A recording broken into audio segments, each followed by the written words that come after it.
Hello everyone, कैसे हैं आप सब। I hope you all are fantastically good. आप सभी की पढ़ाई खूब अच्छे से चल रही होगी। सो गाइज, आज का जो हमारा टारगेट है वो क्या है। काफ़ी सारे स्टूडेंट्स हमें कहते हैं कि मैम समझ में तो आता है ऑडिट, बट हम जब भी क्वेश्चन एंड आंसर्स को टैकल करने की कोशिश करते हैं तो वो नहीं हो पाता। So in order to make that part of audit easy, मैंने स्टार्ट किया है आपके साथ क्वेश्चन एंड आंसर्स का सेशन। इस यूट्यूब चैनल पे मैंने काफ़ी सारे चैप्टर्स के क्वेश्चन एंड आंसर्स के प्रैक्टिस वीडियो अपलोड कर दिए हैं। मैंने physical audit, audit under corporate मतलब ऑडिट कमेटी, कॉर्पोरेट गवर्नेंस, काफ़ी सारे चैप्टर्स जैसे कि peer review, liabilities of auditor, audit of CFS, ये सारे चैप्टर्स के आपके साथ क्वेश्चन एंड आंसर्स डिस्कशन के वीडियो अपलोड कर दिए।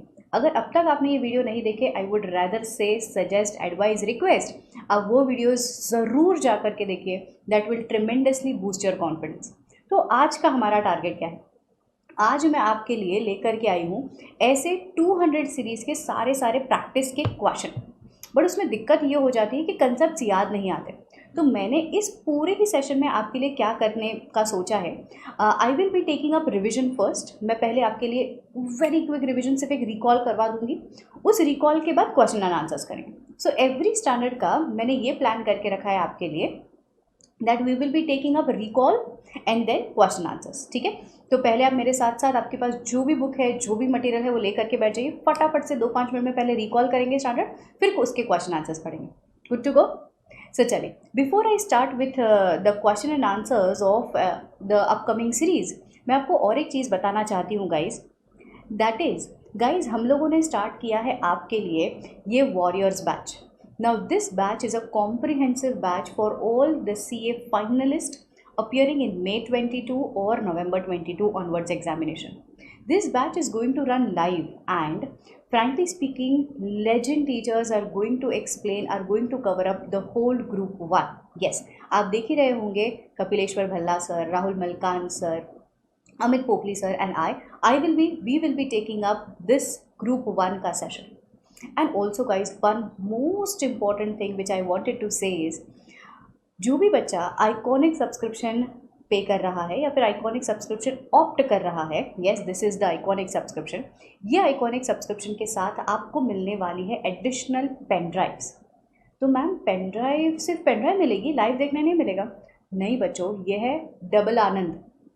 यस, लाइव आपको प्लेटफॉर्म पे लेक्चर्स देखने मिलेंगे ही मिलेंगे।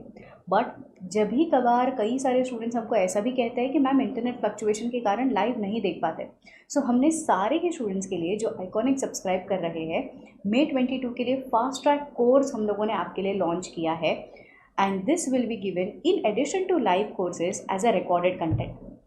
आपको फिजिकल कॉपी ऑफ बुक्स मिलने वाली है, आपको मेंटरिंग सेशंस मिलने वाली है, इंडस्ट्री के सेशंस मिलने वाले हैं। ये सब कुछ है हमारे इस आइकॉनिक प्रोग्राम में। This is the flagship programme guys. I really want you to say कि if you have taken iconic batch, we seriously guarantee that this is optimum which you can get up in the market. And the prices, you can get the maximum possible discount by using the code auditsar.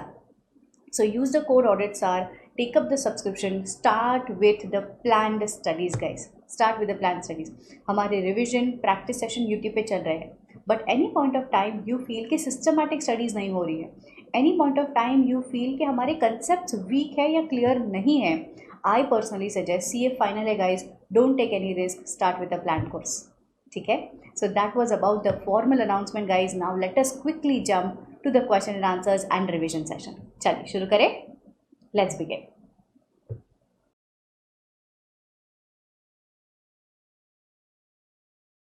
So when I talk about the first very chapter, engagement and quality control, engagement and quality control, ये engagement and quality control का सबसे पहला framework पढ़ लेते हैं। What is a framework? Engagement standards कैसे launch हुए हैं? ICAI में we have one board, auditing and assurance standard board. ये बोर्ड क्या करता है? They set the engagement standards. कुछ स्टैंडर्ड्स ऐसे होते हैं विच आर अश्योरेंस स्टैंडर्ड्स, कुछ स्टैंडर्ड्स ऐसे होते हैं अश्योरेंस स्टैंडर्ड, एंड कुछ स्टैंडर्ड्स ऐसे हैं जो अग्रीड अपॉन सर्विसेज देते हैं। Assurance can be given on two types of financial statements. One is historical financial statements, another is projected prospect financial statements. Historical financial statements में तीन प्रकार का हम assurance दे सकते हैं। First absolute, second reasonable, third limited level of assurance. Historical financial statements पे absolute assurance देने का मतलब होता है this is a kind of investigation engagement and here we don't have any standardised technique, so यहाँ पे कोई स्टैंडर्ड्स अवेलेबल नहीं है. When we are expressing reasonable assurance over historical financial statement, this engagement is known as audit, and this is done by engagement standard named as SAs. जब भी आप limited assurance दे रहे हो, this is review engagement, and जो standard apply होता है वो होता है SRE. जब भी आप प्रोस्पेक्ट फाइनेंशियल स्टेटमेंट्स पे ओपिनियन देने की कोशिश कर रहे हो, प्रोस्पेक्ट फाइनेंशियल स्टेटमेंट्स पे ओपिनियन देने के लिए जो स्टैंडर्ड्स आपको यूज करने होते हैं वो है SAE. And last but not the least, compilation engagement हो गया, रिलेटेड सर्विसेज हो गया, इसके लिए जो स्टैंडर्ड हम लोग यूज करते हैं वो होता है SRS. सो कुल मिलाकर के अगर हम कहने जाए तो हम लोग ऑडिटिंग के लिए SAs, रिव्यू के लिए SRE, प्रोजेक्टेड फाइनेंशियल स्टेटमेंट्स के लिए SAE, रिलेटेड सर्विसेज के लिए SRS, एंड देवों के देव महादेव स्टैंडर्ड का स्टैंडर्ड महा standard, the standard which is applicable on all the types of services is known as SQC, standards on quality control.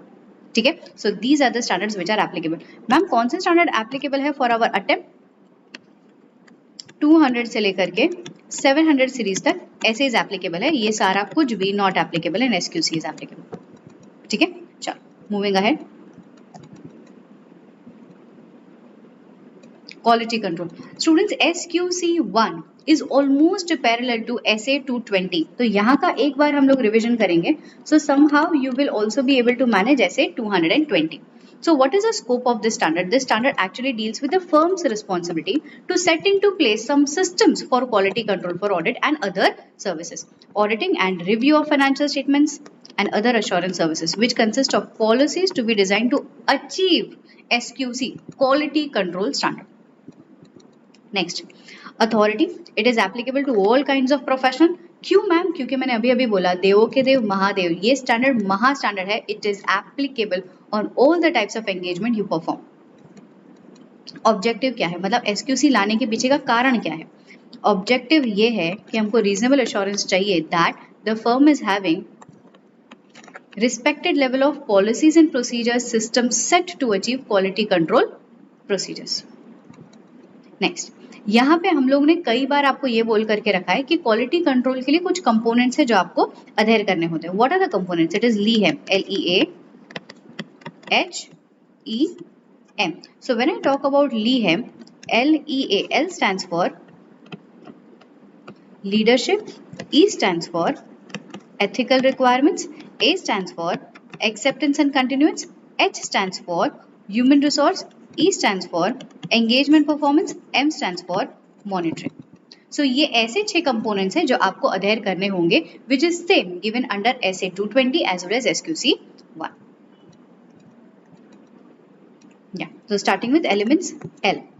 Leadership. Leadership में हम लोगों को क्या देखना है कि हमारी लीडरशिप की रिस्पॉन्सिबिलिटी में आता है to establish the policies and procedures to achieve quality control targets.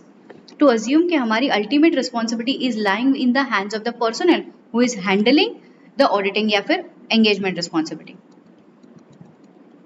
Next, relevant ethical requirements. Ethical requirements, this is the same point. Ethical requirements में we have something called as COPI, confidentiality, objectivity, professional competence, due care, professional behavior and integrity, as well as independence. So in order to maintain independence in mind as well as in appearance, that is also a very important element of ethical requirements.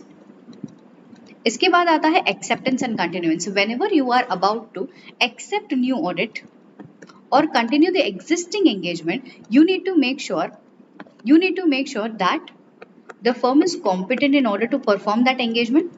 The firm has capabilities including time, resources, ethical values, and हाँ, इतना भी ये check करना है कि जो client है, management, KMPs, every person at the client's place are having respected amount of integrity. That is acceptance and continuance.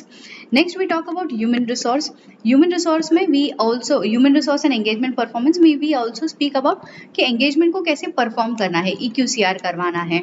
कई बार हम लोग ये कहते हैं कि एंगेजमेंट परफॉर्म करते समय क्या क्या टास्क हमको परफॉर्म करने हैं, जैसे कि डॉक्यूमेंटेशन करना, कंसल्टेशन करना, डायरेक्ट सुपरविजन करना. So all these things comes under engagement performance. The next point is talking about monitoring. जो पॉलिसीज एंड प्रोसीजर्स हम डिजाइन करवाने के लिए कह रहे हैं कि देखो यार ये फर्म की रिस्पॉन्सिबिलिटी है to make to prepare policies and procedures, to establish such policies and procedures. अब ये policies and procedures जो हम लोगों ने बना करके रखी है उसको मॉनिटर करते रहे कि रिस्पेक्टेड लेवल ऑफ टाइम में ये चीज फॉलो हो रही है, desired level of objective achieve हो रहा है कि नहीं हो रहा है, that is monitoring. So that was about the SQC. After completing the framework, understanding the engagement framework, SQC1, SQC के कुछ क्वेश्चंस कर लेते हैं guys. Let's start. सबसे पहला question right here on your screen goes like this. BSS and Associates is a partnership firm of chartered accountants which has been established 5 years back. Very good. The firm was offering only advisory services at the beginning. Starting में सिर्फ advisory. However, after rotation and the advent of GST, मतलब 2013 में rotation of auditors came into picture and उन्होंने कहा कि GST भी आ चुका. So firm seems a lot of potential in these areas and started looking out for the opportunities in these areas. उनको लगा कि हम ऑडिट भी कर सकते हैं क्योंकि रोटेशन के कारण काफ़ी सारे ऑडिटर्स चले गए होंगे तो हम वो प्लेस भर सकते हैं एंड GST में भी काम कर सकते हैं. These services being assurance in nature, the firm required some internal reconstructing and setup of some policies and procedures which are required to be complied. ठीक है, year on year.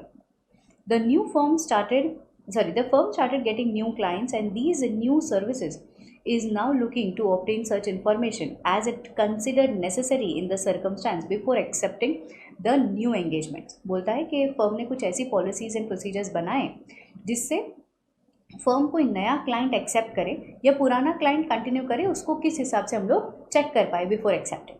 ठीक है, व्हेन डिसाइडिंग अपॉन के हम लोग continue करें तो क्या करना चाहिए. ठीक है, When the issues have been identified, the firm decide to accept. बोलता है कि ये issues हमने identify किए and the firm decides to accept or continue the relationship.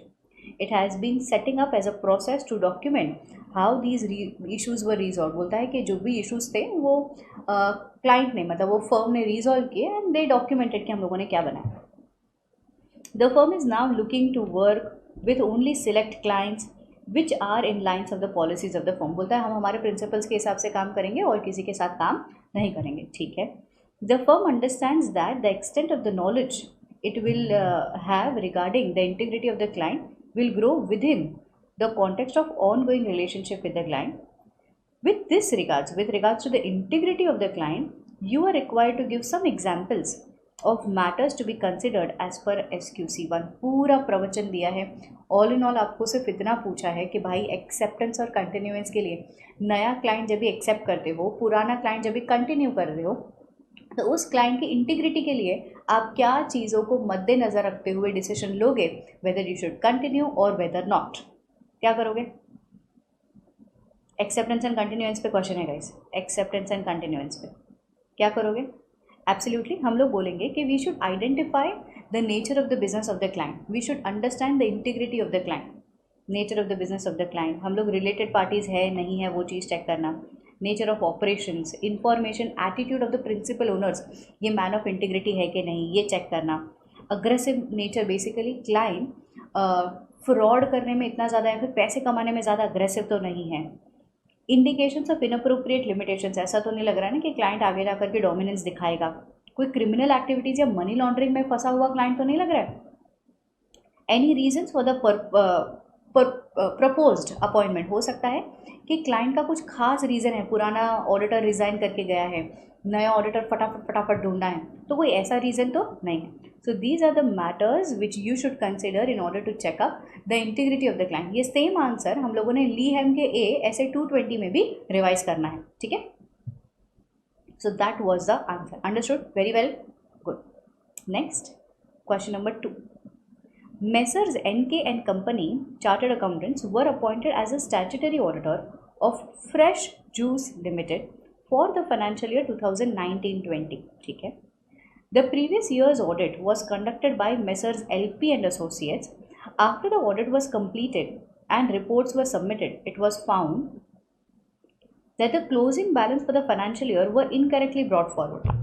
बोलते हैं पिछले साल का जो क्लोजिंग बैलेंसेस था वो करंट ईयर जब भी आपने ऑडिट किया तभी वो गलतली ब्रॉट फॉरवर्ड था. Means you failed checking opening balances. ठीक है, okay. It was found that messrs, ये जो फर्म है, ऑडिटर है, did not apply the procedures to ensure to ensure the correct opening balances, कि भाई साहब आपने ओपनिंग बैलेंसेस चेक नहीं किया। अब आधे से ज़्यादा बच्चे इसको सोचने लगेंगे कि मैम ये तो 510 का क्वेश्चन लग रहा है ना, ओपनिंग बैलेंसेस के बारे में बात आई। नहीं बच्चों, ये 510 नहीं है, wait and watch. Accordingly complain was filed against the firm, मतलब क्लाइंट ने फर्म को कंप्लेन किया कि क्या किया आपने, आप एंगेजमेंट टीम थे, आपके जो आर्टिकल्स आए यहाँ पे आते थे, चाय पीते थे, खाना खाते थे और चल देते थे, ओपनिंग बैलेंसेस तो चेक किया नहीं, एंड ये कंप्लेन लॉन्च हो गई। You are required to inform what policies are required to be implemented by Messrs. NK and company for dealing with such complaints and allegations। अब देखो, मुद्दा ये नहीं है ओपनिंग बैलेंसेस चेक नहीं किया, मुद्दा ये है कि अगर कोई हमारी क्वालिटी ऑफ सर्विसेज को लेकर के कंप्लेन कर रहा है, एलिगेशंस लांछन लगा रहा है, तो उसको हम कैसे डील करेंगे, बताइए। How do you deal with complaints and allegation.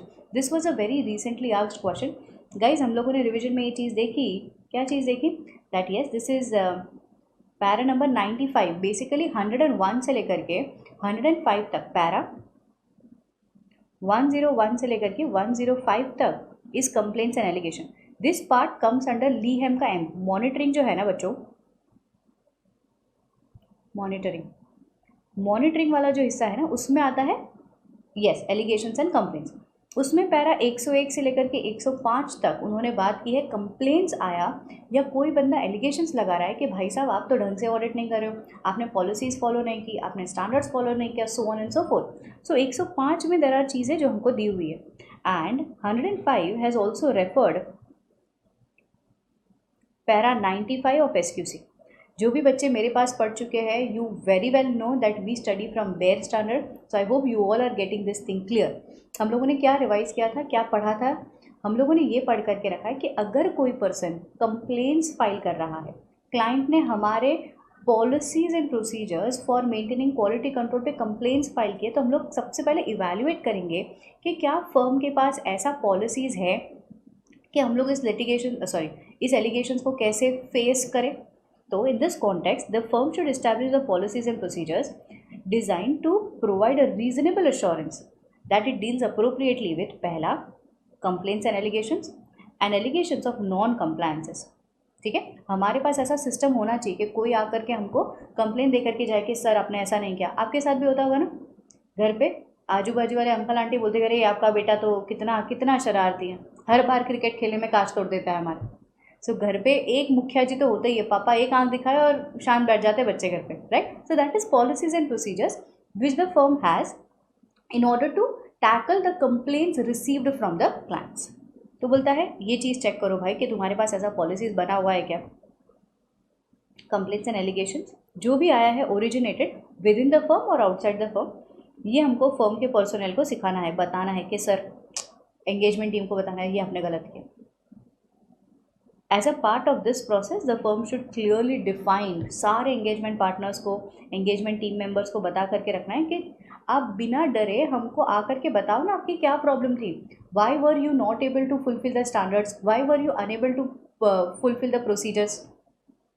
Investigate करो कि ये कंप्लेंट्स क्यों आई, चेक करो कि ये कंप्लेंट्स के पीछे का कारण क्या था, why the engagement team failed to follow the standards on auditing. उस कंप्लेंट्स को, हाँ लीगल काउंसिल, उस कंप्लेंट्स को अच्छे से एड्रेस करो, डिसिप्लिनरी एक्शन लो, ट्रेनिंग्स इम्पार्ट करो और नई पॉलिसी डिवाइस करो इफ़ नेसेसरी। ठीक है, सो दैट वाज, ये देखो इफ़ डेफिशिएंसीज आर इंडिकेटेड तो हम लोग बोलेंगे कि you need to design some new policies and procedures so that ऐसा फिर से लापरवाही ना हो। समझ में आया पक्का। So that was the question with regards to SQC 1। Next question number 3, HK and Company Chimed, sorry, it is Chartered Accountant, Chimed Accountant नहीं है, HK and Company Chartered Accountants have been the auditor for SAT Limited for last 8 financial years. Very good. CAH is a partner of the firm, okay, has been handling the audit assignment very well since appointment। बोला कि एक firm है HK and Associates, उसमें एक partner है CAH, वो company कौन है, SAT Limited, SAT वो भी लिस्टेड है। इसका ऑडिट अकेले एज एन एंगेजमेंट पार्टनर पिछले 8 साल से निभा रहे हैं। 8 ईयर्स से भाई साहब ये है हमारे engagement partner. Engagement partner, and बखूब निभा रहा है। एंड बच्चों ये लिस्टेड कंपनी है तो engagement quality control review EQCR के प्रोसीजर्स भी लागू हो जाएंगे, ठीक है। CAH and her team is reviewed by the senior partner CAK, मतलब H का जो काम है वो रिव्यू कौन कर रहा है? CAK, to assure the performance, okay. CAK was out of India for some personal work. CAK उई था, उई, what is उई? Out of India, उई, CAK was उई. So CAG was asked to review. तो हम लोगों ने क्या कहा, कोई दूसरे पर्सन को कहा कि के नहीं है तो इनकी जगह पे CAG, भाई साहब आप H का काम वेरीफाई करो, ठीक है। What are the areas CAG should consider for the time of review? Okay, this is the first very question कि कौन से एरियाज़ है जो EQCR करते टाइम CAG को रिव्यू करने हैं। एंड करंट केस में दूसरा क्वेश्चन ये है, ये पहला area, what are the areas, and दूसरा केस ये है कि बोलो और ऑल्सो कमेंट्स कि whether the firm is complying with SQC, क्या ये SQC को कंप्लाई कर रहा है। तो सबसे पहला जी वाले आंसर को, क्वेश्चन को आंसर कर दीजिए कि what are the areas reviewer should identify, independence, documentation, application of procedures, conclusion, appropriateness of conclusion. तो ये ऐसे एरियाज है, consultation with expert, implementation of expert opinions. तो ये सारे ऐसे एरियाज हैं जो CAG being a reviewer will review when he is verifying the work of CAH, ठीक है। दूसरा क्वेश्चन ये पूछता है कि whether the firm is complying with the procedures of SQC, answer is no. Why? Para 27 SQC1 क्या कहता है? पैरा 27 SQC1 कहता है कि अगर कोई फर्म लिस्टेड एंटिटी का ऑडिट करे तो उनको मैक्सिमम 7 साल तक ऑडिट मतलब करना अलाउड है, उसके बाद इंटरनल रोटेशन कंपलसरी करना है। अगर आप लिस्टेड एंटिटी का ऑडिट कर रहे हो, no single auditor of the firm can act as an engagement partner for a period more than 7 years। और करंट केस में ध्यान दो भाई साहब, CAH जो है वो तो 8 साल से वो लिस्टेड कंपनी की एंगेजमेंट पार्टनर बन करके बैठी है, बराबर। ये गलत किया तो हम लोग क्या बोलेंगे? गलत किया देवसेना। तो दोनों के आंसर्स पता चल गए, पहला था एरियाज और दूसरा था सही किया या गलत किया। गलत करने वाला एरियाज मैंने थोड़ा इंपॉर्टेंट मार्क करा करके रखा है। So for these audit, engagement partner should be rotated after a predefined period, and for listed companies, this predefined period shall normally not more than 7 years. So in the given case, CAH is acting as an engagement partner for a period of 8 years, which is not in lines with SQC. Everyone understanding? पक्का sure? Okay. अब आप revision के लिए essay 200 का, उसके बाद हम question answers करेंगे ऑफ essay 200.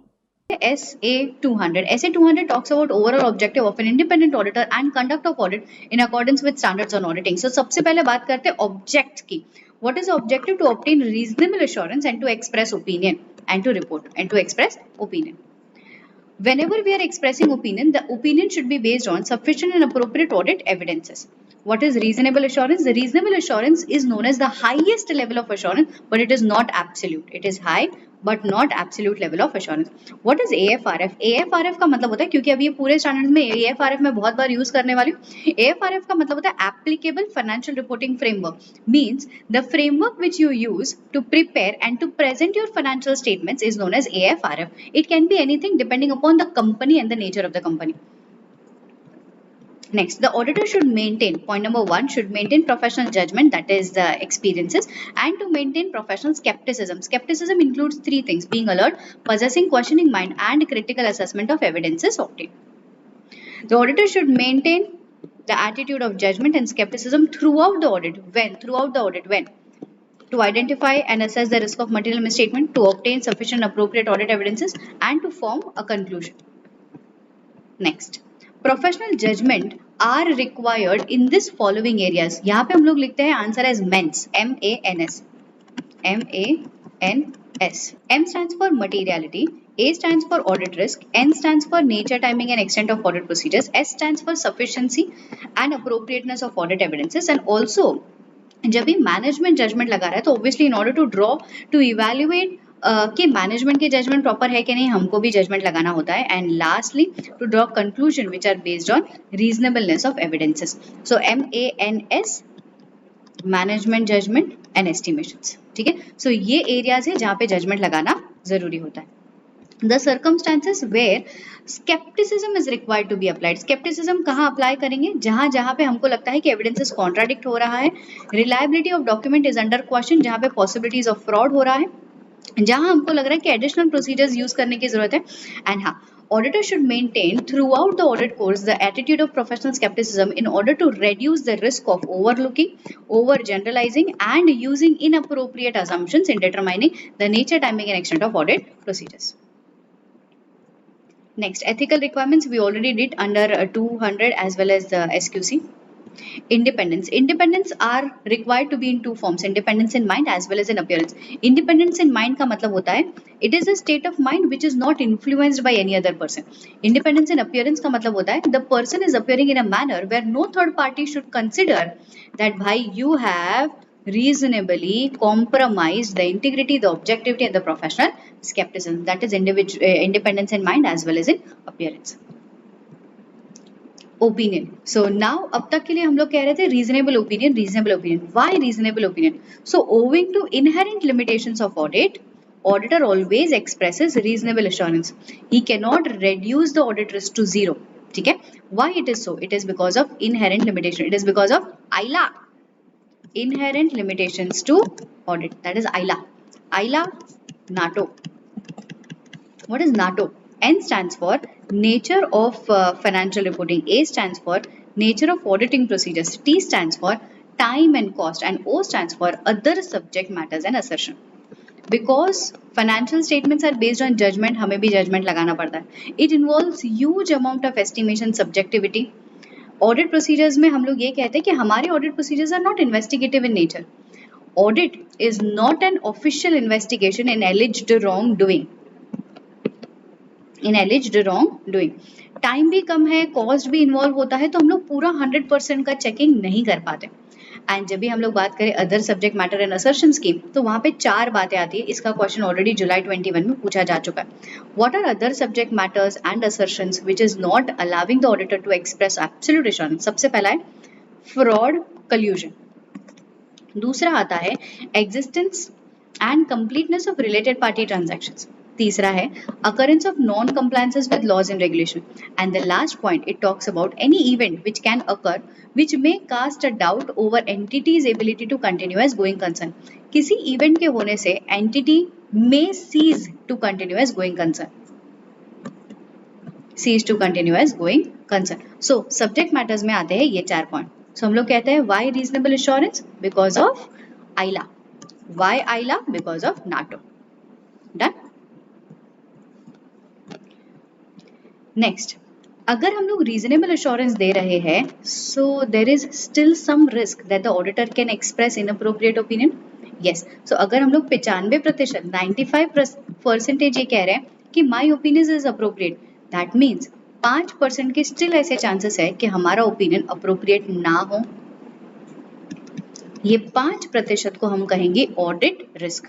ये 5% को हम कहेंगे audit risk. What is audit risk guys? Audit risk का मतलब होता है it is the risk of expressing inappropriate audit opinion.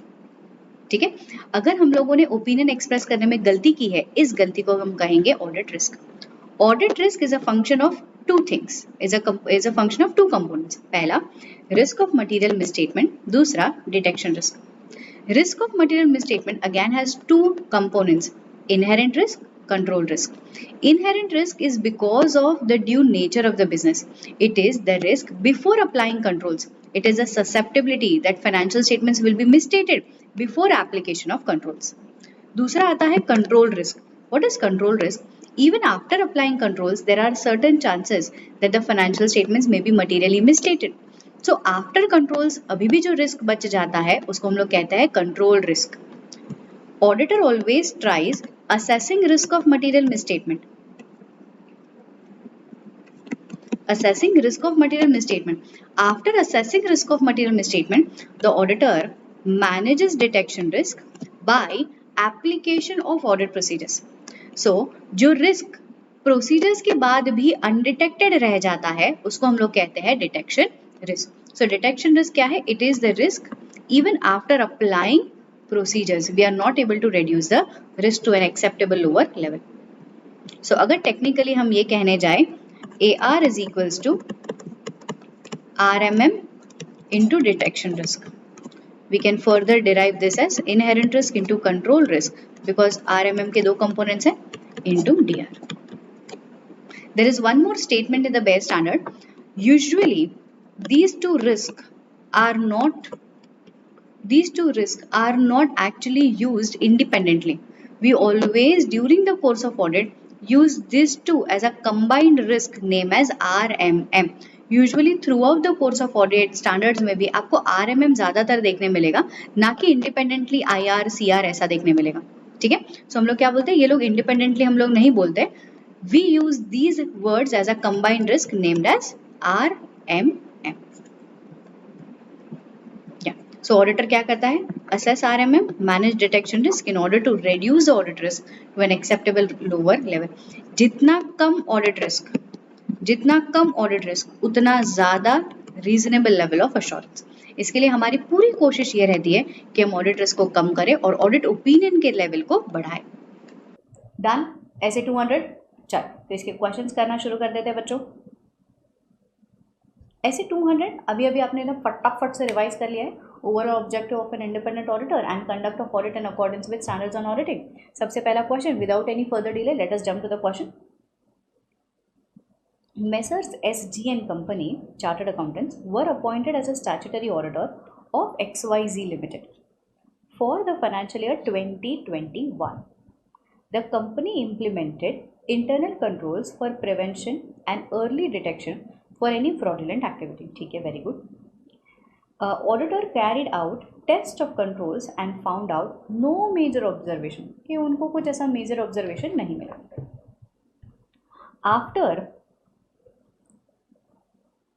After completion of audit, the audit reports were submitted by the auditor and audited results were issued. ठीक है, मतलब auditor ने audit किया और results were issued. Fraud pertaining to the areas of inventory came to the light subsequently for the period covered by the audit, and the auditors were asked to make submission as to why the auditor failed to find out fraud. मतलब हुआ क्या है, कोई तो company है, ये auditor है SG and company, इसने ऑडिट किया है कौन से कंपनी का? XYZ लिमिटेड का।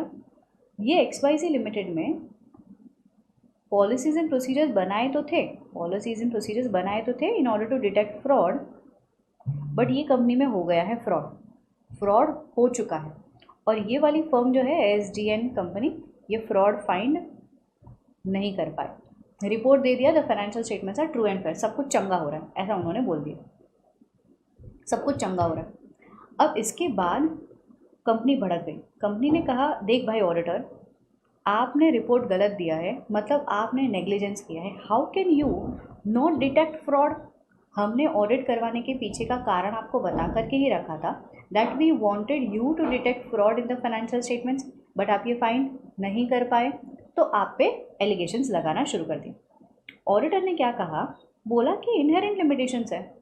हर बार ज़रूरी नहीं है कि हम लोग परस्यूएसिव एविडेंसेस फाइंड कर सके for the matters like fraud. Do you think the statements made by the auditor is correct? Auditor जो कह रहा है कि हाँ यार, फ्रॉड एक ऐसी सिचुएशन है जो हमारे परव्यू में नहीं आती, हो सकता है कि फ्रॉड हो गया हो और हमें पता ही ना चला हो। ऑल्सो डिस्कस, दो क्वेश्चन है again, mark it, very important. पहला क्वेश्चन है कि जो स्टेटमेंट उसने बोला सही है कि नहीं, और दूसरा बोलता है also discuss some subject matter and assertions where it is difficult to detect potential effect, where it is difficult to detect material misstatement and जिसका potential inherent limitation माना जाएगा। सो यहाँ पे हम लोग बोलेंगे कि येस, फ्रॉड एक ऐसा एरिया है जहाँ पे हमको शायद परस्यूएसिव एविडेंसेस ना मिले, the statement is correct, very good. And जहाँ पे हम लोग अदर मैटर्स के बारे में बात कर रहे हैं बच्चों, यहाँ पे क्या आएगा आंसर में? वेरी गुड, इनहेरेंट लिमिटेशन का लास्ट पॉइंट आएगा। So this is nothing but आइला, इनहेरेंट लिमिटेशंस टू ऑडिट। आइला, इसका की कोड क्या था हमारे क्लास में? NATO, Ayla NATO. एंड यहाँ पे नाटो इज द लास्ट वाला point. Nature, auditing procedures, time and cost, O is other assertion and subject matter, ये देखो यहाँ पर। सो अदर में हम लोगों ने 4 पॉइंट्स पढ़ करके रखे हैं गाइस। कौन से 4 है? पहला fraud, collusion, related party transactions, going concern, and दूसरा compliances with laws and regulation. Got it? एकदम पक्का श्योर? 100% यस? ग्रेट। चल, so that was about some important questions with regards to essay 200. Now you start the revision of essay 210 and then हम लोग question answers करना शुरू करेंगे। Essay 210. Essay 210 talks about agreeing the terms of audit engagement. So point number 1, why is this standard established? This standard is established to have a clear understanding between the auditor and auditee. So it is important for both client as well as the auditor to know the nature of engagement. So what the company does is, the company gives an appointment letter to the auditor and auditor in return gives engagement letter to the company. Establish क्या है? Sorry, objectives क्या है? Objective है to establish preconditions कि audit के लिए जो हमको प्री कंडीशंस चाहिए होता है, इंग्रेडिएंट्स जो चाहिए होता है खाना बनाने के लिए, तैयार है भी या नहीं, and confirming that there is a common understanding between the auditor and auditee. अभी जो प्री कंडीशंस है उस पर लगाओ तारा। Pre conditions out over here. What are the pre conditions of audit? सबसे पहला we talk about acceptability of FRF, whether financial reporting framework are acceptable by the auditor to continue audit, yes या no. Next, whether management is acknowledging their responsibility or not. अगर management अपनी responsibility acknowledge कर रहा है तो चंगा, अगर नहीं कर रहा है तो हमें देखना पड़ेगा। But by the way, management की क्या responsibility है? Point number 1, preparation of financial statements, design, implementation and maintenance of internal control, and to provide unrestricted access all the times for books of accounts, all the information, and to provide a person to help us with the further explanation we need. अब ये वाला point थोड़ा सा नीचे लेकर के आओ। See for example ma'am, what if financial reporting framework are unacceptable, तो हम लोग क्या करेंगे? So in that case, where financial reporting framework are unacceptable but there is a fact कि laws and regulations are prescribing it, तो auditor क्या करेगा?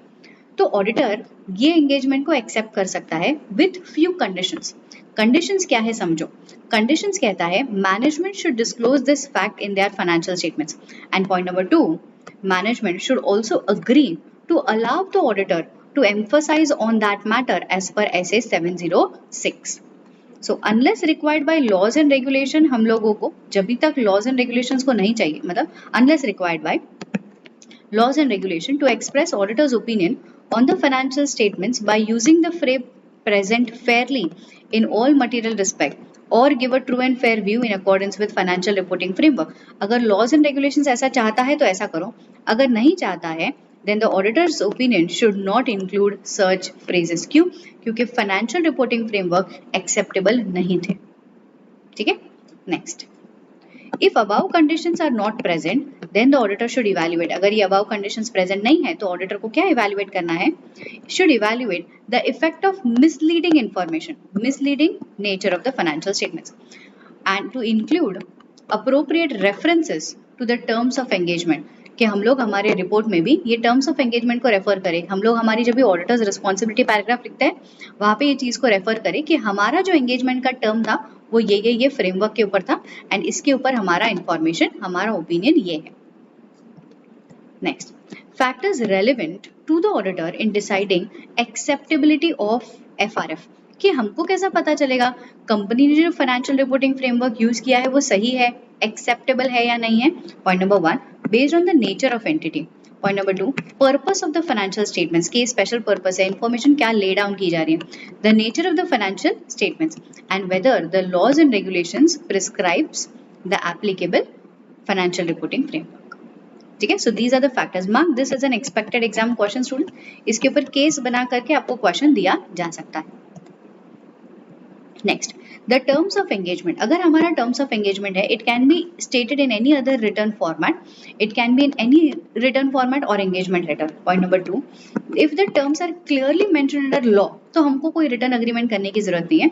बस we should state the fact that we are into that contractual obligations या फिर we are engaged with that terms which are stated under law.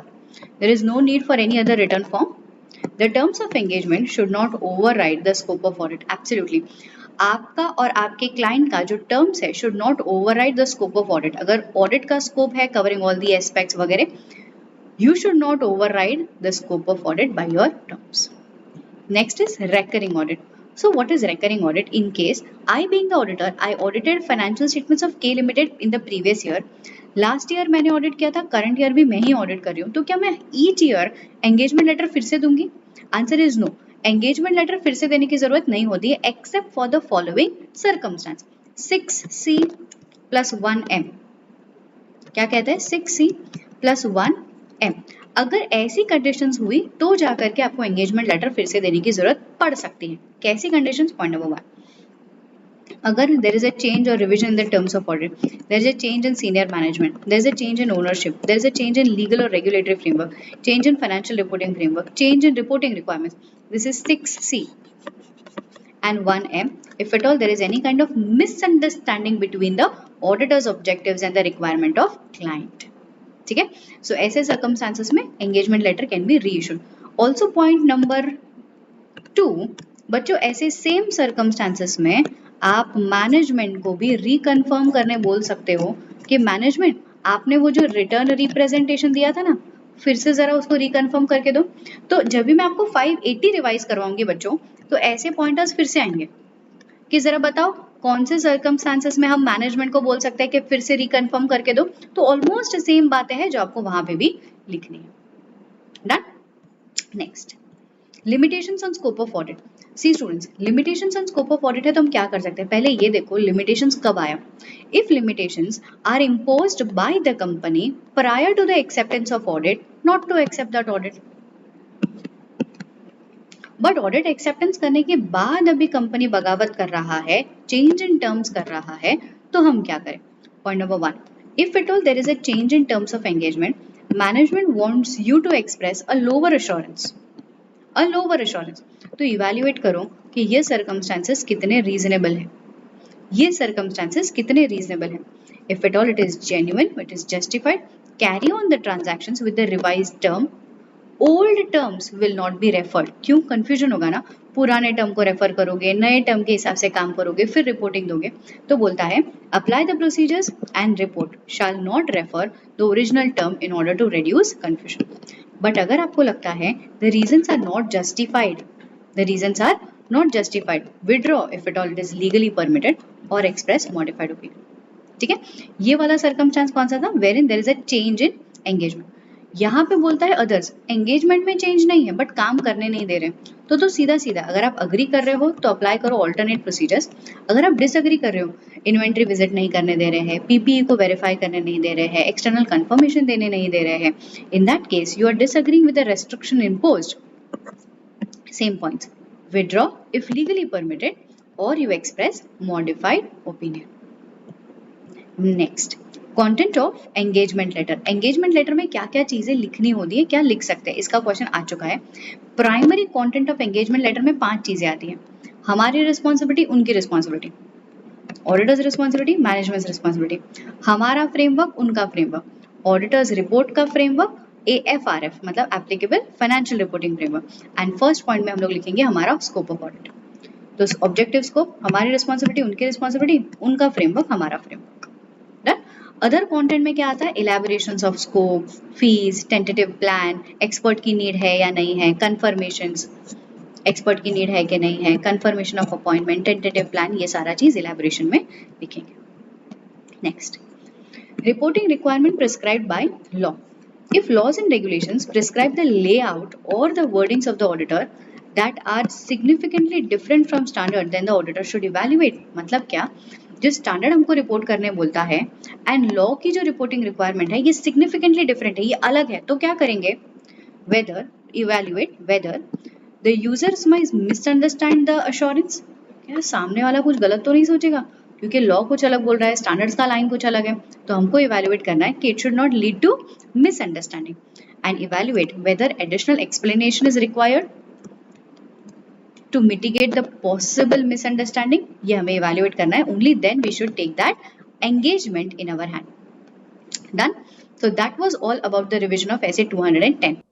Done with essay 210 का revision. Now let us start with the question and answers of essay 210. चलिए, let's begin with essay 210 agreeing to the terms of audit engagement. इसका सबसे पहला question, Mr. Ram Kapoor, a chartered accountant, has been appointed as statutory auditor by XYZ Private Limited for the audit for the financial statements for the year 18-19. The company has mentioned in the audit term that it will not be able to provide internal audit report to Mr. Ram kyun bhai during the course of audit. Acha. The company also imposed some limitations on the scope of auditor. गलत कर रहे हो आप. What are the precondition that Ram should ensure before accepting or refusing the proposal? Also advise whether Mr. Ram should accept the proposed engagement or not. देखिए guys, दो चीज़ें हैं, 220 as well as SQC 1 में there are LEHAM वाले concept, LEAHEM. कई बार बच्चे confuse हो जाते हैं क्योंकि ये वाले शब्द कहाँ गया, एक्सेप्टेंस वाला, एक्सेप्टेंस एंड कंटिन्यूस. हर बार वहाँ के LEHAM में आपको ये प्री कंडीशंस लिख करके नहीं आनी है. Precondition are given under essay 210, but SQC 1 के हिसाब से जो आपको चेक करना है before accepting and continuing the client, that is talking about the integrity. You remember? So SQC 1 में as well as essay 220 में they have given you the concept that before accepting the client you need to see, you need to look after the integrity of the client, the capacity, the capability of the auditor, the ethical requirements, whether you'll be able to complete the auditing engagement with ethical requirements or not. यहाँ पे ऐसे 210 में वो लोग बात करते हैं agreeing the terms of audit engagement. यहाँ पे हम लोग क्या बात करते हैं, प्री कंडीशंस. हमको बुक्स ऑफ अकाउंट्स मिलेगा कि नहीं मिलेगा, हमको फाइनेंशियल स्टेटमेंट मिलेगा कि नहीं मिलेगा, चाय खाना ये सब मिलता रहेगा, फोकस करो बुक्स ऑफ अकाउंट्स पे. तो बुक्स ऑफ अकाउंट्स देखने मिलेगा कि नहीं मिलेगा, कोई रेस्ट्रिक्शंस तो इम्पोज नहीं किया जाएगा ना, फर्दर एक्सप्लेनेशन एंड इन्फॉर्मेशन मिलेगा कि नहीं, दैट इज प्री कंडीशन. तो ये दो अलग अलग कंसेप्ट है, दो अलग अलग स्टैंडर्ड में पढ़े हैं. Don't don't misread the concept. 220 की जगह पे 210 लिख करके मत आना, 210 के जगह पे 220 लिख करके मत आना. प्री कंडीशन जैसे शब्दों पे फोकस करना. Understanding this? पक्का? या सो 210 के हिसाब से व्हाट दिस इज से. तो प्री कंडीशन में सबसे पहला acceptability of financial reporting framework, obtaining the acknowledgement from the management के भाई साहब preparation of financial statements is your responsibility, internal control. You will be given the access of books of accounts, financial statements, records, additional information, unrestricted access for the personnel giving you explanation. Done? समझ में आता है? पक्का? So that was essay 210. And हाँ, in the given case, because Mr. Ram पे already कुछ restriction लाद दिए हैं, तो हम लोग बोलेंगे कि नहीं. If already the limitations are imposed, Mr. Ram should refuse the current proposal. Refuse the current proposal.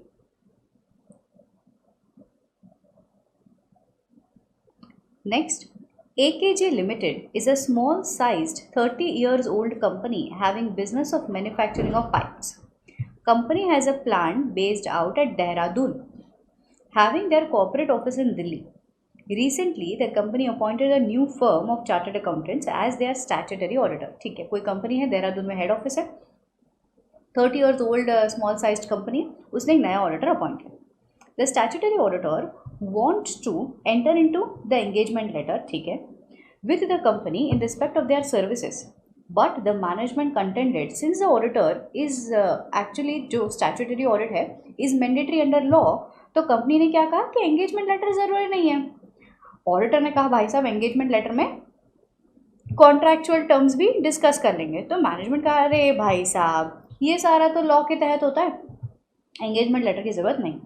Auditor did not agree to this and have shared the format of engagement letter with the management for their reference before getting that signed.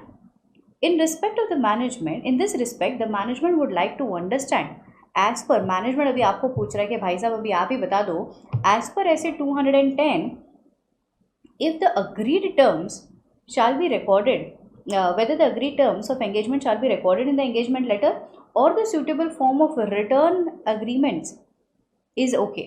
What should be included in the terms of engagement letter? तो point number 1 हम लोग ये बात करेंगे कि engagement letter can be under any form.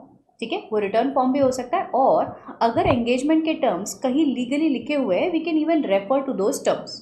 Point number 2, अगर engagement letter दे रहे हैं तो यहाँ पे हम लोग कंटेंट ऑफ एंगेजमेंट लेटर को लिखेंगे. पता है वो 5 चीज़ें: management responsibilities, auditors responsibilities, applicable financial reporting framework, auditor का reporting framework, and scope and objective of engagement. तो ये 5 चीज़ें हम लोग बोल करके आएंगे. ये देखो कि ये कंटेंट में हमको लिखनी. गेटिंग है? तो यहाँ पे भी guys there are 2 questions basically कि क्या क्या करना है, व्हाट शुड बी इंक्लूडेड, या फिर whether suitable form of agreement is necessary. हम लोग बोलेंगे हाँ जी. ठीक है, mark this question as an expected exam question, very very important question. Next question number 7.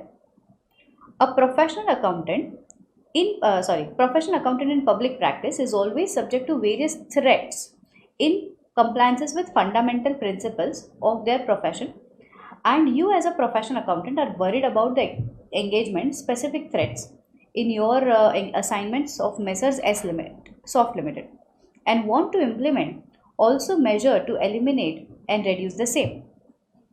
Enumerate some engagement specific safeguards you may introduce in your work environment towards the to offset such threats. क्या बोल रहा है कि देखो भाई, independence को threatening करने के लिए कई सारे सर्कमस्टांस हो सकते हैं, जैसे कि Saif.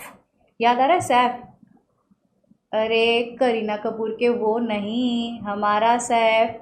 Self interest threat, self review threat, advocacy threat, intimidation threat and familiarity threat. So ये है थ्रेट्स टू इंडिपेंडेंस. इस थ्रेट्स को ओवरकम करने के लिए हम लोग क्या कहेंगे? अरे तैमूर के पप्पा नहीं रे बाबा, ये थ्रेट्स है, थ्रेट्स टू इंडिपेंडेंस. इस थ्रेट्स को ओवरकम करने के लिए हम लोग क्या कहेंगे? सीनियर मैनेजमेंट को अप्लाई करना, एक्सपर्ट्स को रखना, हम लोग हमारे टर्म्स को फॉर्मल टर्म्स रखना. ठीक है, सो ये है specific safeguards. And also guys mark this as a question, ये प्रोफेशनल एथिक्स का क्वेश्चन है, can be asked in that fashion also. ठीक है, प्रोफेशनल एथिक्स में इसका बहुत ज़्यादा इलेबोरेशन है. देखो, consulting with independent third party, ethical issues ना हो, TCWG से बात करना, डिस्क्लोजिंग कि हम लोग किस टाइप की सर्विसेज और कितना फीस चार्ज करेंगे, involving any other firm to perform और reperform some part of the engagement, rotation of the senior assurance team के इंडिपेंडेंस हिंडर ना हो. So these were the steps. Next question number 8. Mia Limited is a listed company having its operation across India. Mia Limited appointed Mr. X, Y, Z as joint auditors for the year 1920 after making sure that all of them are qualified.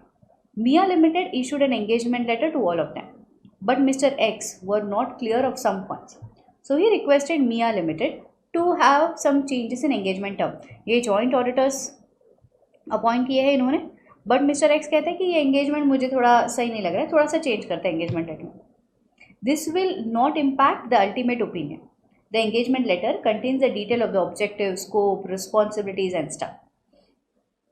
It also contains the references to expect the form and content of the report for all the 3 auditors. In your opinion what was the discrepancy in the engagement letter? कोई discrepancy लगती है?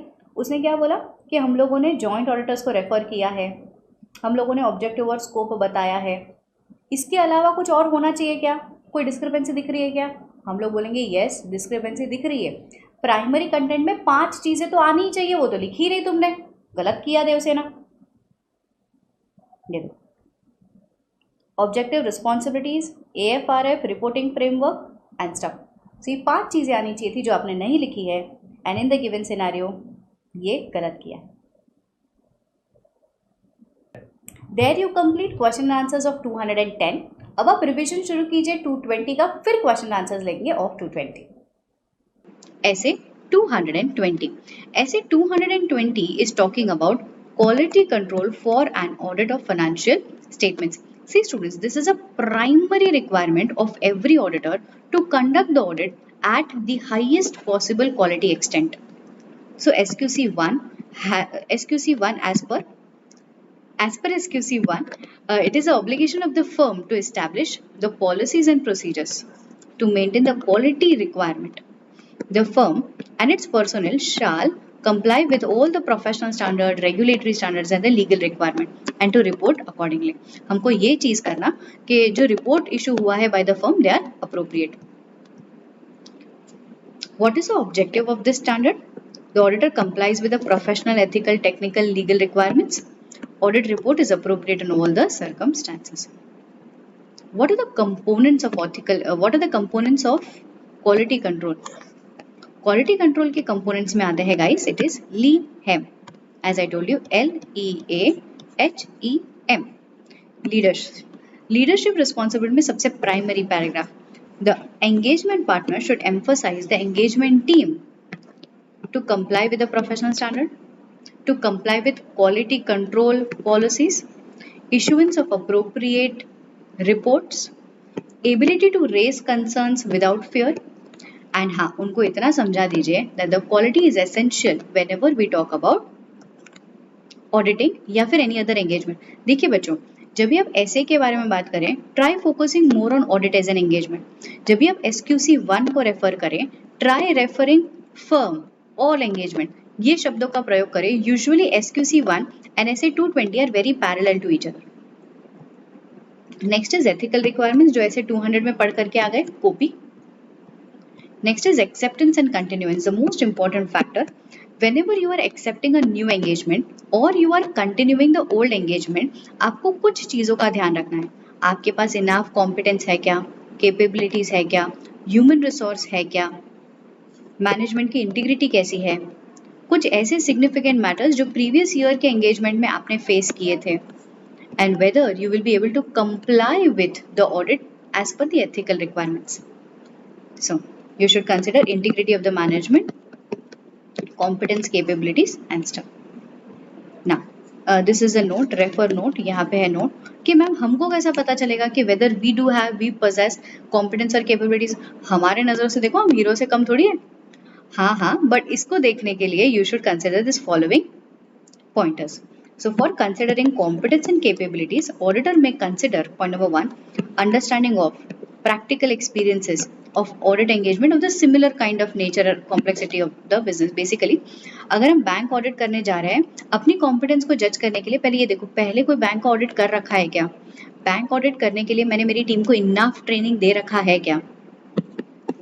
Understanding of professional standards, technical expertise including expertise of the relevant company, technology, knowledge of relevant industry, ability to apply professional judgment है क्या नहीं, understanding of the firm's quality control policies and procedures. So this is how you will understand कि whether we being firm possess respected level of capabilities, competence to carry on this audit engagement.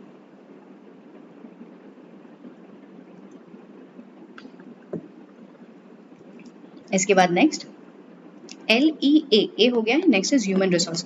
Human resource is that element which talks about focus on your human resource team. कैसे करेंगे?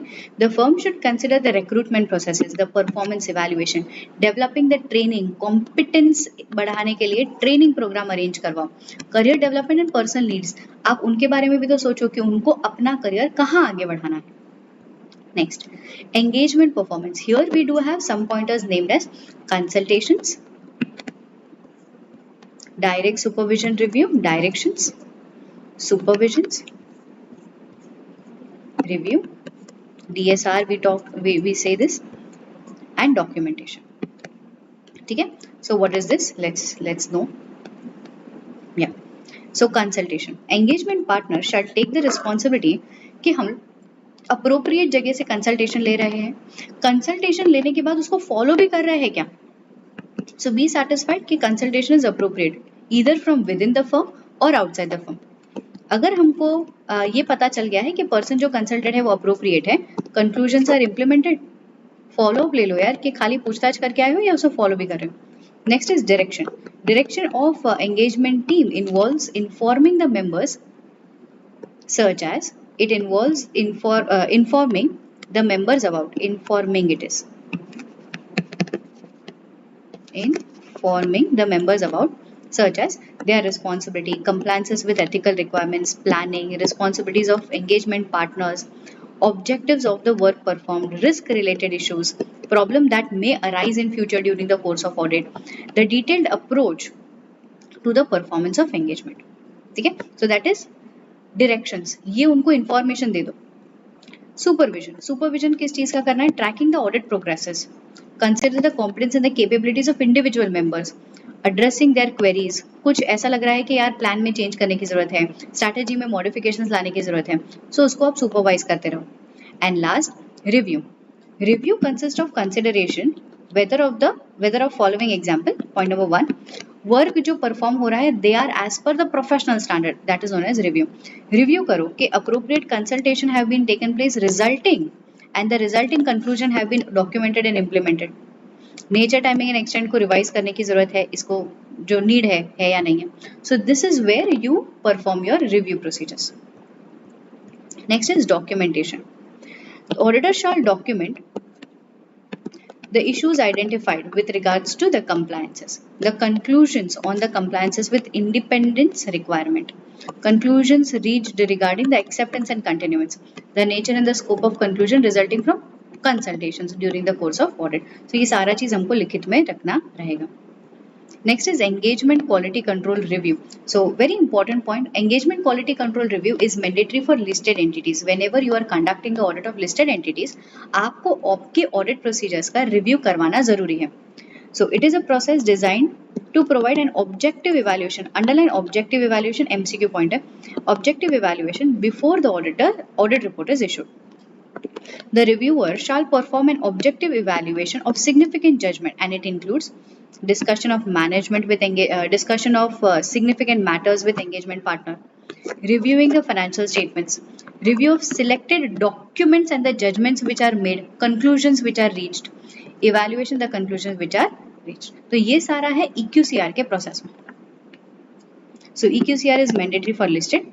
For review of audit of listed entities, the auditor shall review firms independence. इसके ऊपर question आ चुका है कि क्या independence का रिक्वायरमेंट है, क्या इंडिपेंडेंस को रिव्यू किया जा सकता है क्या. Appropriateness of consultation seek and documentation. Whenever ये सेम पॉइंट का एक्सप्लेनेशन है, mandatory for listed and discretion for others. Next, difference of opinion. If at all there is a difference of opinion between the engagement partner and the reviewing partner, report should not be issued unless and until the matter is resolved. The matter is resolved. Engagement partner को independence assessment देना चाहिए क्या? Absolutely yes. Reviewing partner. Next is monitoring. Monitoring का क्या मतलब होता है? You need to obtain a reasonable assurance that the policies and procedures, the system so implemented to achieve quality control target are yielding appropriate results, are running adequately and are operating effectively. Point number 1, if signing partner is different from the engagement partner. जैसे कि एक question ऐसा आता है कि a partner who conducted the audit, मतलब engagement partner, who was traveling to sign the audit report, he met with an accident and died, गुजर गए. तो अब उनके जगह पे आपने उनका रिपोर्ट साइन किया. आप कौन हो? Partner of that person who is passed away. उनके नाम पे जो आप साइनिंग कर रहे हो आप कर सकते हो क्या? या you can sign that report only after applying the adequate level of skill, care and diligence. ठीक है. चल 220 का सबसे पहला question. Rishi Kumar and company has been appointed as an auditor for PK limited for the financial year 2017. CA Kumar, one of the partners of Messrs. Rishi Kumar and Company, completed entire routine audit by 29th of May. Unfortunately, the next very morning, जब he was traveling to PK Limited to sign the audit report, he met with an accident and died. तो गुजर गए भाई साहब. CA Rishi, another partner of Rishi Kumar and Company, therefore signed the audit of accounts. So basically हुआ क्या है? कौन गुजर गया? ये तो देखो कौन जा रहा था? ऋषि कुमार एंड कंपनी का जो एक ऑडिटर था साइन करने के लिए वो गुजर गए, एंड उनके जो दूसरे पार्टनर थे, अनदर पार्टनर, उन्होंने साइन कर दिया है financial statement without reviewing the work of CA Kumar. ठीक है, ओके, तो सीए कुमार गुजर गए और अभी ऋषि भाई साहब जो है वो साइन कर रहे हैं। सो डू यू थिंक जो भाई साहब ऋषि ने अभी जो स्टेप लिया है वो सही है? हम लोग बोलेंगे नहीं। SQC 1 के हिसाब से क्वालिटी कंट्रोल चेक करना साइनिंग पार्टनर का काम होता है। अगर signing partner without reviewing the work sign कर दे, हम लोग कहेंगे यहाँ पे क्वालिटी कंट्रोल, क्वालिटी कॉम्प्रोमाइज हुई है, so this will not be allowed. So reviewing the work perform by another auditor, SQC 1 कहता है एंगेजमेंट पार्टनर जो भी काम करे, साइनिंग पार्टनर को ये regulation, standards, professional, ethical, technical standards, ये सब कंप्लाई हुआ है कि नहीं, ये चेक करना है। So without applying adequate skill, care, supervision, अगर आपने साइन कर दिया है, you have compromise over the quality. So CA Kumar allowed तो है भाई, साइन करने तो मिलेगा, but you need to exercise the adequate skill, care and caution, and you should review the compliances with respect to the perfect procedures as laid under standards on auditing. ठीक है, यहाँ पे इन्होंने ऐसा नहीं किया है, तो you have not complied with SA 220. Next, question number 10. OP and Associates are the statutory auditors of BB Limited. BB Limited is a listed company and started its operation 5 years back. The company filed the field work during the audit of the financial statements was completed in 2018. The audit report was dated 12th of May. During the audit documentation review, the engagement performance of the engagement, it was observed the engagement quality control review was completed on 15th of May. ओ तेरी, ये तो गलत कर दिया। हम लोगों ने SA 220 में क्या पढ़ करके रखा है? Engagement quality control review should happen before signing off audit. यहाँ पे रिव्यू खत्म हो रहा है 15 तारीख को और ऑडिट रिपोर्ट साइन हो चुका है 12 तारीख को, ये गलत किया है। सो डू यू थिंक जो भी काम हुआ है वो सही है, गलत है? हम लोग बोलेंगे कि रॉन्ग है। Engagement partner should review, determine the engagement quality control, reviewer is appointed और नॉट, सिग्निफिकेंट अगर कोई इश्यूज़ है तो इश्यूज़ रिजॉल्व हुए हैं कि नहीं, एंड हाँ हमेशा ध्यान रखें EQCR जो भी होना है that has to be done before the audit report. In the instance case boss आपने ये बाद में किया, that is incorrect, that is not in order. Next, question number 11. During the audit of FMP Limited, a listed company, engagement partner completed his review and also ensured the compliances with independence requirement that comply to the audit engagement. The engagement files were also reviewed by the engagement quality control reviewer, except the independence assessment of the documentation. मुझे ये बताओ, जब ये reviewer appoint होता है, will reviewer be given an opportunity to review the independent documentation? क्या ये review करने मिलेगा, हाँ या नहीं? Absolutely yes. ये है एंगेजमेंट पार्टनर, ये है रिव्यूअर। रिव्यूअर कहता है एंगेजमेंट पार्टनर मुझे आपके डॉक्यूमेंटेशन को चेक करना है, मुझे इंडिपेंडेंटली असेस करना है कि आपने सारे के सारे स्टैंडर्ड्स को कंप्लाई किया कि नहीं किया। एंगेजमेंट पार्टनर बोलता है नहीं, ये सब तुम्हारा काम नहीं है, आप चुपचाप प्रोसीजर्स को रिव्यू कीजिए, इंडिपेंडेंस देखना आपका काम नहीं है। हम बोलेंगे नहीं, engagement partner can not deny, why? Because reviewer has a right to review the independence, to assess the documentation, to evaluate the procedures perform by the engagement partner. So engagement partner ने कहा नहीं, ऐसा करने नहीं मिलेगा। Do you think his objection and refusal is correct? No, it is not correct. ये areas है जो आपको इवैल्यूएट करने पड़ेंगे। In the given case engagement partner is not right. Independence assessment documentation should be yes given to engagement quality control reviewer for his review. So there you complete all the question and answers with respect to all the important question and answers with respect to essay 220. अब आप शुरू कीजिए revision of essay 230 so that we can continue with the question and answers of essay 230. SA 230. Essay 230, audit documentation. What is audit documentation, guys? Audit documentation is a record of audit procedures performed. It is PEC. Audit procedures performed, evidences obtained and conclusion drawn. Audit documentations are sometimes also referred as working papers or work papers. This is again MCQ question. Next, what is the nature objective of audit documentation? So, nature का मतलब होता है कि it actually gives us an evidences that the audit was planned and performed as per standards on auditing, and the opinion is as per the evidences so obtained. What are the purpose? अगर हम लोग बोलने जाए कि benefits क्या है? Purpose or the benefits of audit documentation.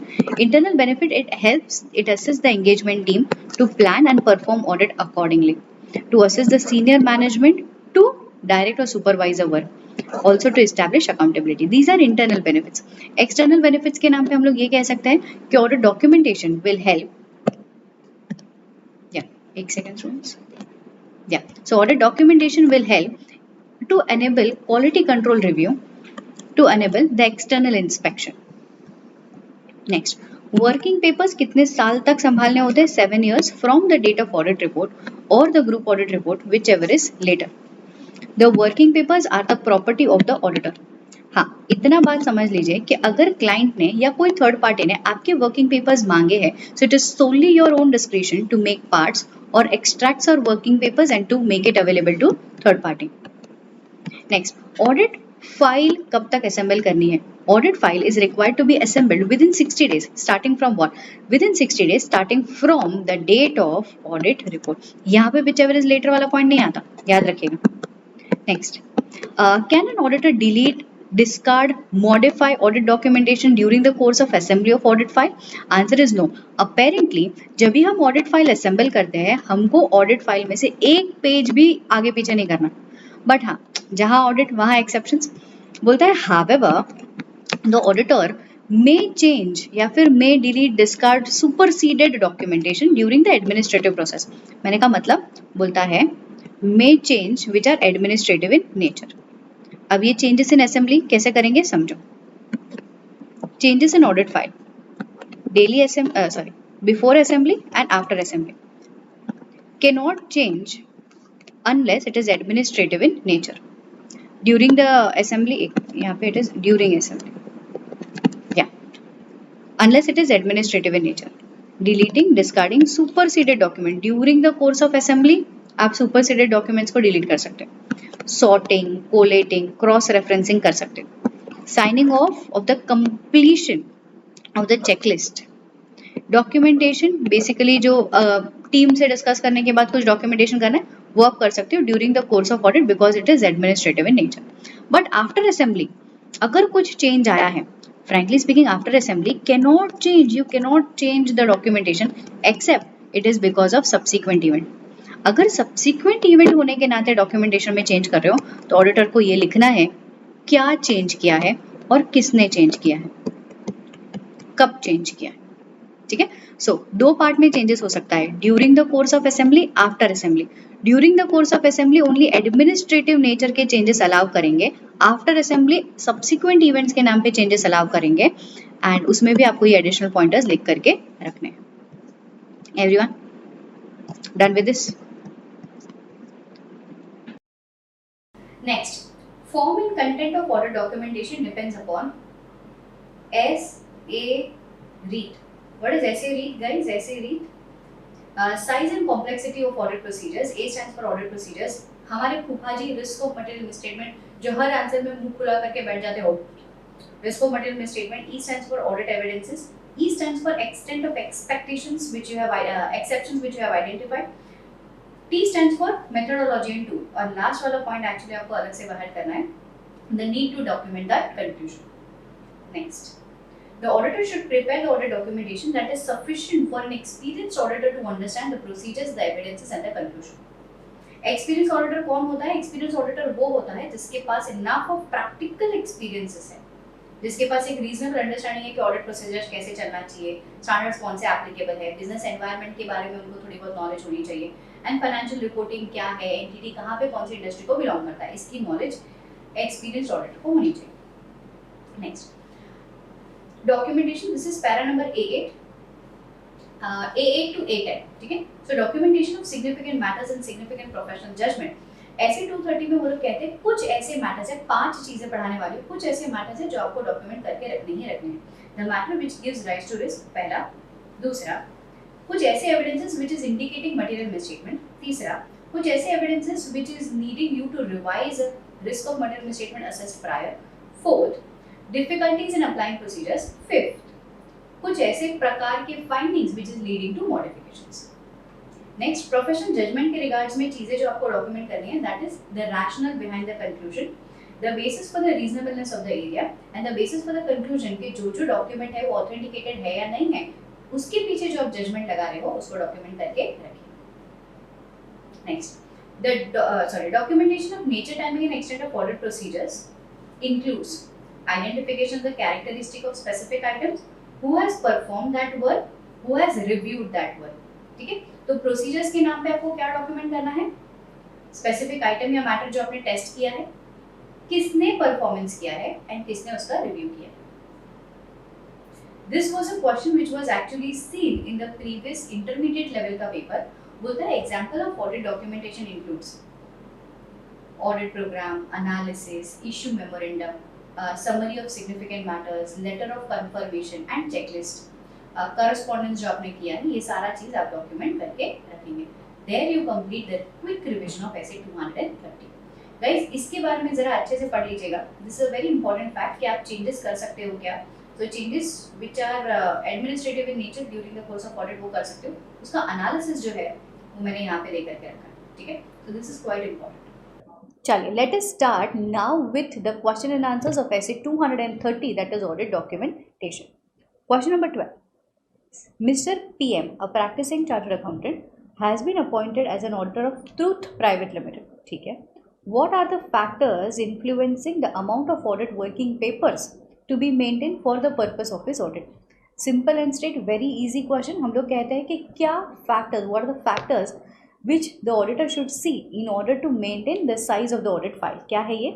यह है ऐसे read: size and complexity, audit procedures followed, risk of material misstatement, evidences, expectations of the exceptions, the methodology and the tool, time of preparation and the need to document a conclusion. This was a very simple question guys, very simple. इसके साथ साथ ना रुको, before I jump to the next very standard, I want you all to see few more questions with regards to essay 230. So give me a micro minute.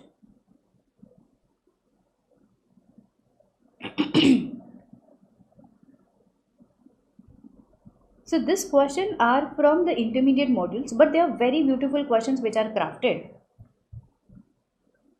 Yeah. So सबसे पहला 230 में define audit documentation and give some examples. So what are audit documentation? हम लोग कहते हैं audit documentation here are the record of PEC, procedures, evidences and conclusion. फिर examples में क्या आ जाएगा? हम लोग कहेंगे audit program, analysis, memorandum, checklist, any conclusion, confirmation, ये सारा सब कुछ हमारे एग्जाम्पल्स में आ जाएगा। एग्जाम्पल इज अ क्वेश्चन जो सीए फाइनल में बहुत बार देखने मिलता है। So this can be asked as a question कि फलाना ऑडिटर है जो के लिमिटेड में ऑडिट करने जा रहा है, उसको ये जानना है व्हाट एज एन एग्जाम्पल या फिर what are the examples of audit documentation. So you need to give this answer. Next, audit documentation summary may facilitate effective and efficient reviews and the inspection of audit documentation, particularly of large and complex audit. Explain. यहाँ पे हम लोग audit completion memorandum के बारे में लिखेंगे। हम लोग बोलेंगे कि audit completion memorandum जो है that is the summary, that is a summary of the main documentation. ये ज़रूरी नहीं है कि आपको बनाना ही है। The auditor may make it and which can have the issues which he has faced and addressed during the course of audit.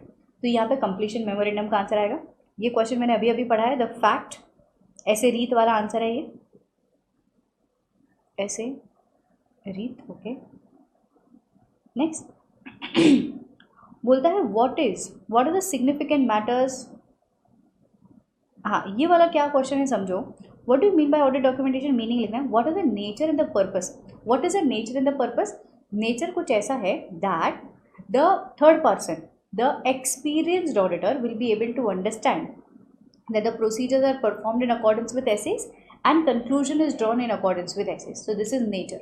Purpose क्या है? Benefit. Internal benefit में क्या आएगा? प्लानिंग प्रॉपरली कर पाएंगे, डायरेक्ट सुपरविजन कर पाएंगे, अकाउंटेबिलिटी क्रिएट कर पाएंगे, एक्सटर्नल रिव्यूज़ हो पाएगा, पीयर रिव्यू करना है, इंस्पेक्शन करना है तो वो हो पाएगा। तो that is nature in the purpose.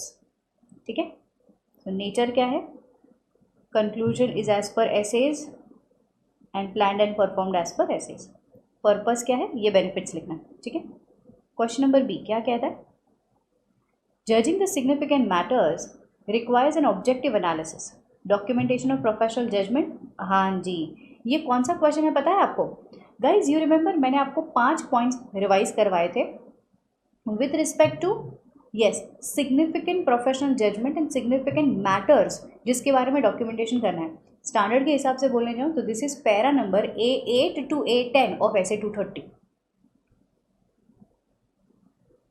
A8 to A10 for essay 230। वहाँ पे 5 चीज़ें बताई थी। Matters giving rise to risk, matters based on which we need to revise our risk of material misstatement, assessment revise करना पड़ा, difficulties in applying procedures and any significant conclusion which is making you modify your report. These are the significant matters.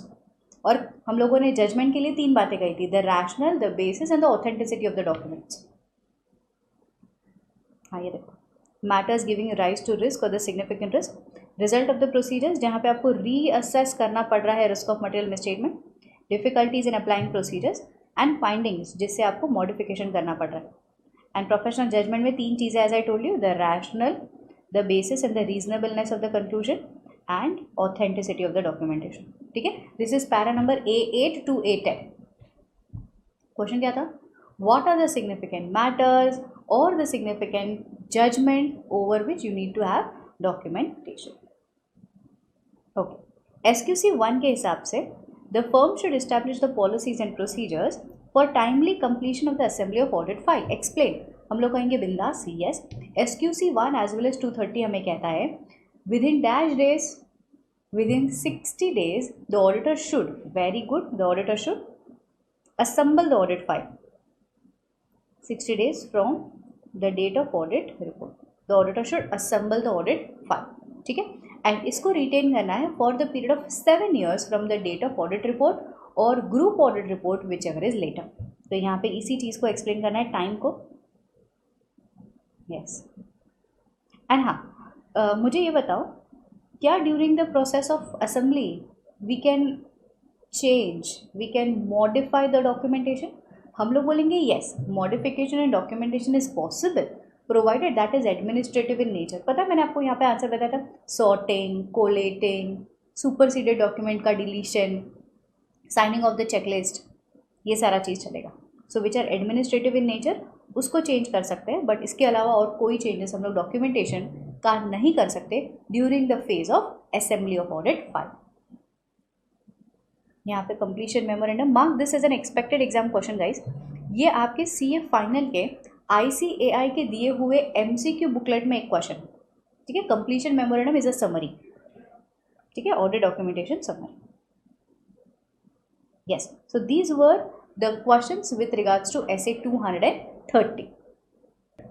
अब आप शुरू कीजिए studying, revising the next very standard and फिर हम लोग question answers continue करेंगे। essay 240, essay 240 talks about fraud and responsibilities of an auditor in this regards। ये क्या बात कर रहा है? सबसे पहला आता है meaning and type of fraud. पहला आता है मीनिंग। मीनिंग का मतलब है it is an intentional act which is done by one or more individuals amongst the management, TCWG, employees or third party involving the use of deception in order to gain unjust or illegal advantage। बहुत ज़्यादा definition हो गया। 3 words important है, ये जरा ध्यान रखिएगा। पहला, it is an intentional act, it uses deception, why? In order to gain unjust और इलीगल एडवांटेज। मैम कौन कर सकता है? कोई भी, इतना तो याद रह जाएगा। It is done by any person, individual, group of person from the category of TCWG, employee, third party, कोई, ठीक है। Next, types of fraud, 2 types of fraud, FFR, MA, fraudulent financial reporting, misappropriation of asset. Fraudulent financial reporting का मतलब होता है accounts के साथ खिलवाड़ करना, मैनिपुलेशन करना। मिसअप्रोप्रिएशन ऑफ एसेट में 2 चीजें हैं, मिसअप्रोप्रिएशन ऑफ गुड्स और misappropriation of cash, goods, cash. Manipulation of accounts, why it is generally committed? Manipulation of accounts can generally be committed for 4 types of reason. Point number 1, to avoid income tax. To declare dividend, आपके पास profit नहीं है, आपको dividend declare करना है, financial statement में fidget करना पड़ेगा. Manipulation the value of shares and to receive higher amount of remuneration when the remuneration is linked with profit. अगर मेरा प्रॉफिट मतलब मेरा रेम्यूनरेशन प्रॉफिट के साथ जुड़ा हुआ है तो मैं तो यही चाहूंगी कि मैनिपुलेशन करूं, प्रॉफिट बढ़ाऊं, ऑटोमेटिकली हमारा रेम्यूनरेशन भी बढ़ जाएगा. बराबर है. So this are the reasons. Methods कैसा करेंगे ये? By inflating the purchases, by inflating या suppressing purchases expenses, inflating suppresses income या सेल्स, इन्वेंट्री की वैल्यू डिफ्लेट करना, इन्फ्लेट करना, आउटस्टैंडिंग लायबिलिटीज को, प्रीपेड एक्सपेंसेस को एडजस्ट ना करना, कैपिटल या रेवेन्यू मतलब कैपिटल को रेवेन्यू ट्रीट करना या रेवेन्यू को कैपिटल ट्रीट करना. These are the methods. FFR can be accomplished by manipulation, falsification, misrepresentation, intentional misapplication. इसके सारे FFR accomplish किया जा सकता है. Misappropriation of assets can be accomplished by embezzlement. ये तो धांधलगिरी है ना, चोरी है ये तो. Embezzlement, stealing, paying for the goods not received, खुद के पॉकेट में kickbacks एक्सेप्ट करना, कंपनी का पैसा खुद के पॉकेट में डाल देना, using the entity's assets for personal use. ये था goods. एंड इसके बाद आता है कैश. कैश में 3 चीजें हैं. Inflating the cost payments, it is cash payments, inflating cash payments, suppressing cash receipts and casting wrong totals in the cash books. जो पेमेंट्स है उसको बढ़ा देना सो दैट हम जो एडिशनल पैसा है खुद के घर लेकर के जाए. सप्रेसिंग रिसीट्स, पैसा आया है 1 लाख रुपए बट हम बता रहे हैं कि नहीं 50,000 ही आया है, तो एडिशनल 50,000 जो बीच का वैल्यू है वो घर पे लेकर गए. Casting wrong totals. So how can that be accomplished?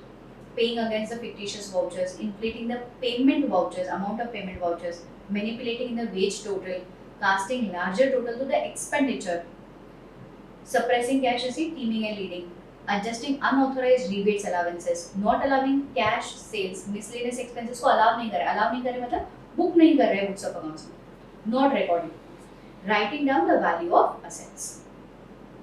So this is how cash में चेंजेस किया जा सकता है. There are 2 types of presumed risk, RR, MOC, revenue recognition, management overriding control.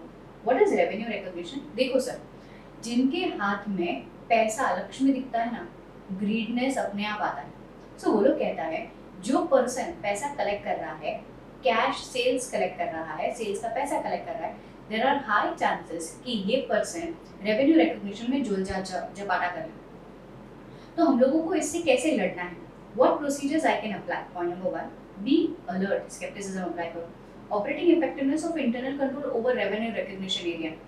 Check the assignment. Basically वो जो person है, जो वो revenue recognition कर रहा है, उसके skill ability को जानो, शाना है या लेट शाना.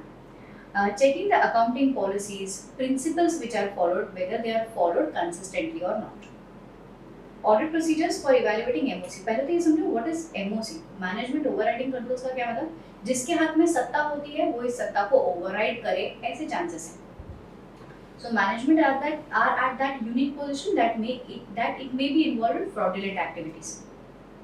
Therefore, the auditor should check and perform this audit procedures. Checking the appropriateness of journal entries, क्योंकि management अगर journal entries पास कर रहा है, ये fake entries तो नहीं.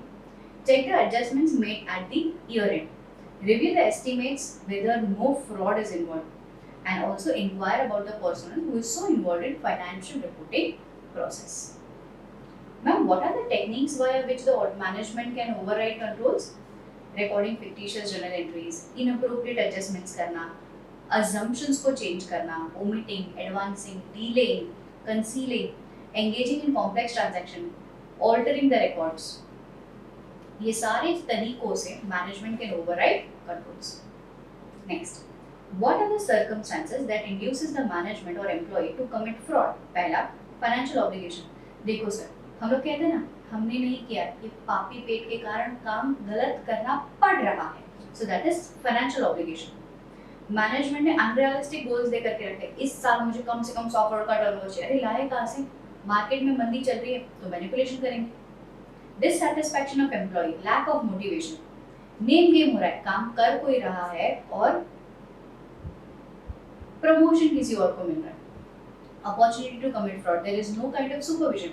So these are the circumstances which will induce, मतलब वो ऐसी तरीके से favorable situation create करेगा कि ठीक है यार fraud कर लेते हैं, which will induce the management or employee to commit fraud. Next, IPOA. इसके बारे में हम लोगों ने लास्ट टाइम बहुत इंपॉर्टेंट चर्चा की थी, and I actually mark this as a very important pointer. And trust me students, December 21 के अटेम्प्ट में पेपर का सबसे पहला question was based on this, fraud risk factors relating to misappropriation of asset. So let me tell you guys, मैंने अभी आपको बताया types of fraud में there are two types of fraud, FFR और मा, फ्रॉडुलेंट फाइनेंशियल रिपोर्टिंग और misappropriation of asset. इन दोनों के लिए there are four factors, 3 to 4 factors which I can say are fraud risk factors. It is IPOA. What is IPOA? Incentive, pressure, opportunity, attitudes या rationalisms. यहाँ पे भी same thing applies to, the heading applies to MA. Incentive, pressure, opportunity, attitudes या rationalisms. Individually इनके अच्छे खासे explanation है students, इसको आपको read करना है. I just directly take you through the quick recall chart. Yeah, sure. So fraud risk factors for FFR and MA. For FFR and MA. As I told you, it is IPOA, IPOA. Fraudulent financial reporting में incentive and pressure. Why a person will be so induced to manipulate the accounts? हो सकता है management ने pressure दिया है कि यार हमारे जैसी जो दूसरी कंपनी है वहाँ पे तो प्रॉफिट हो रहा है, हमें क्यों लॉस हो रहा है? So that is a pressure created by the management.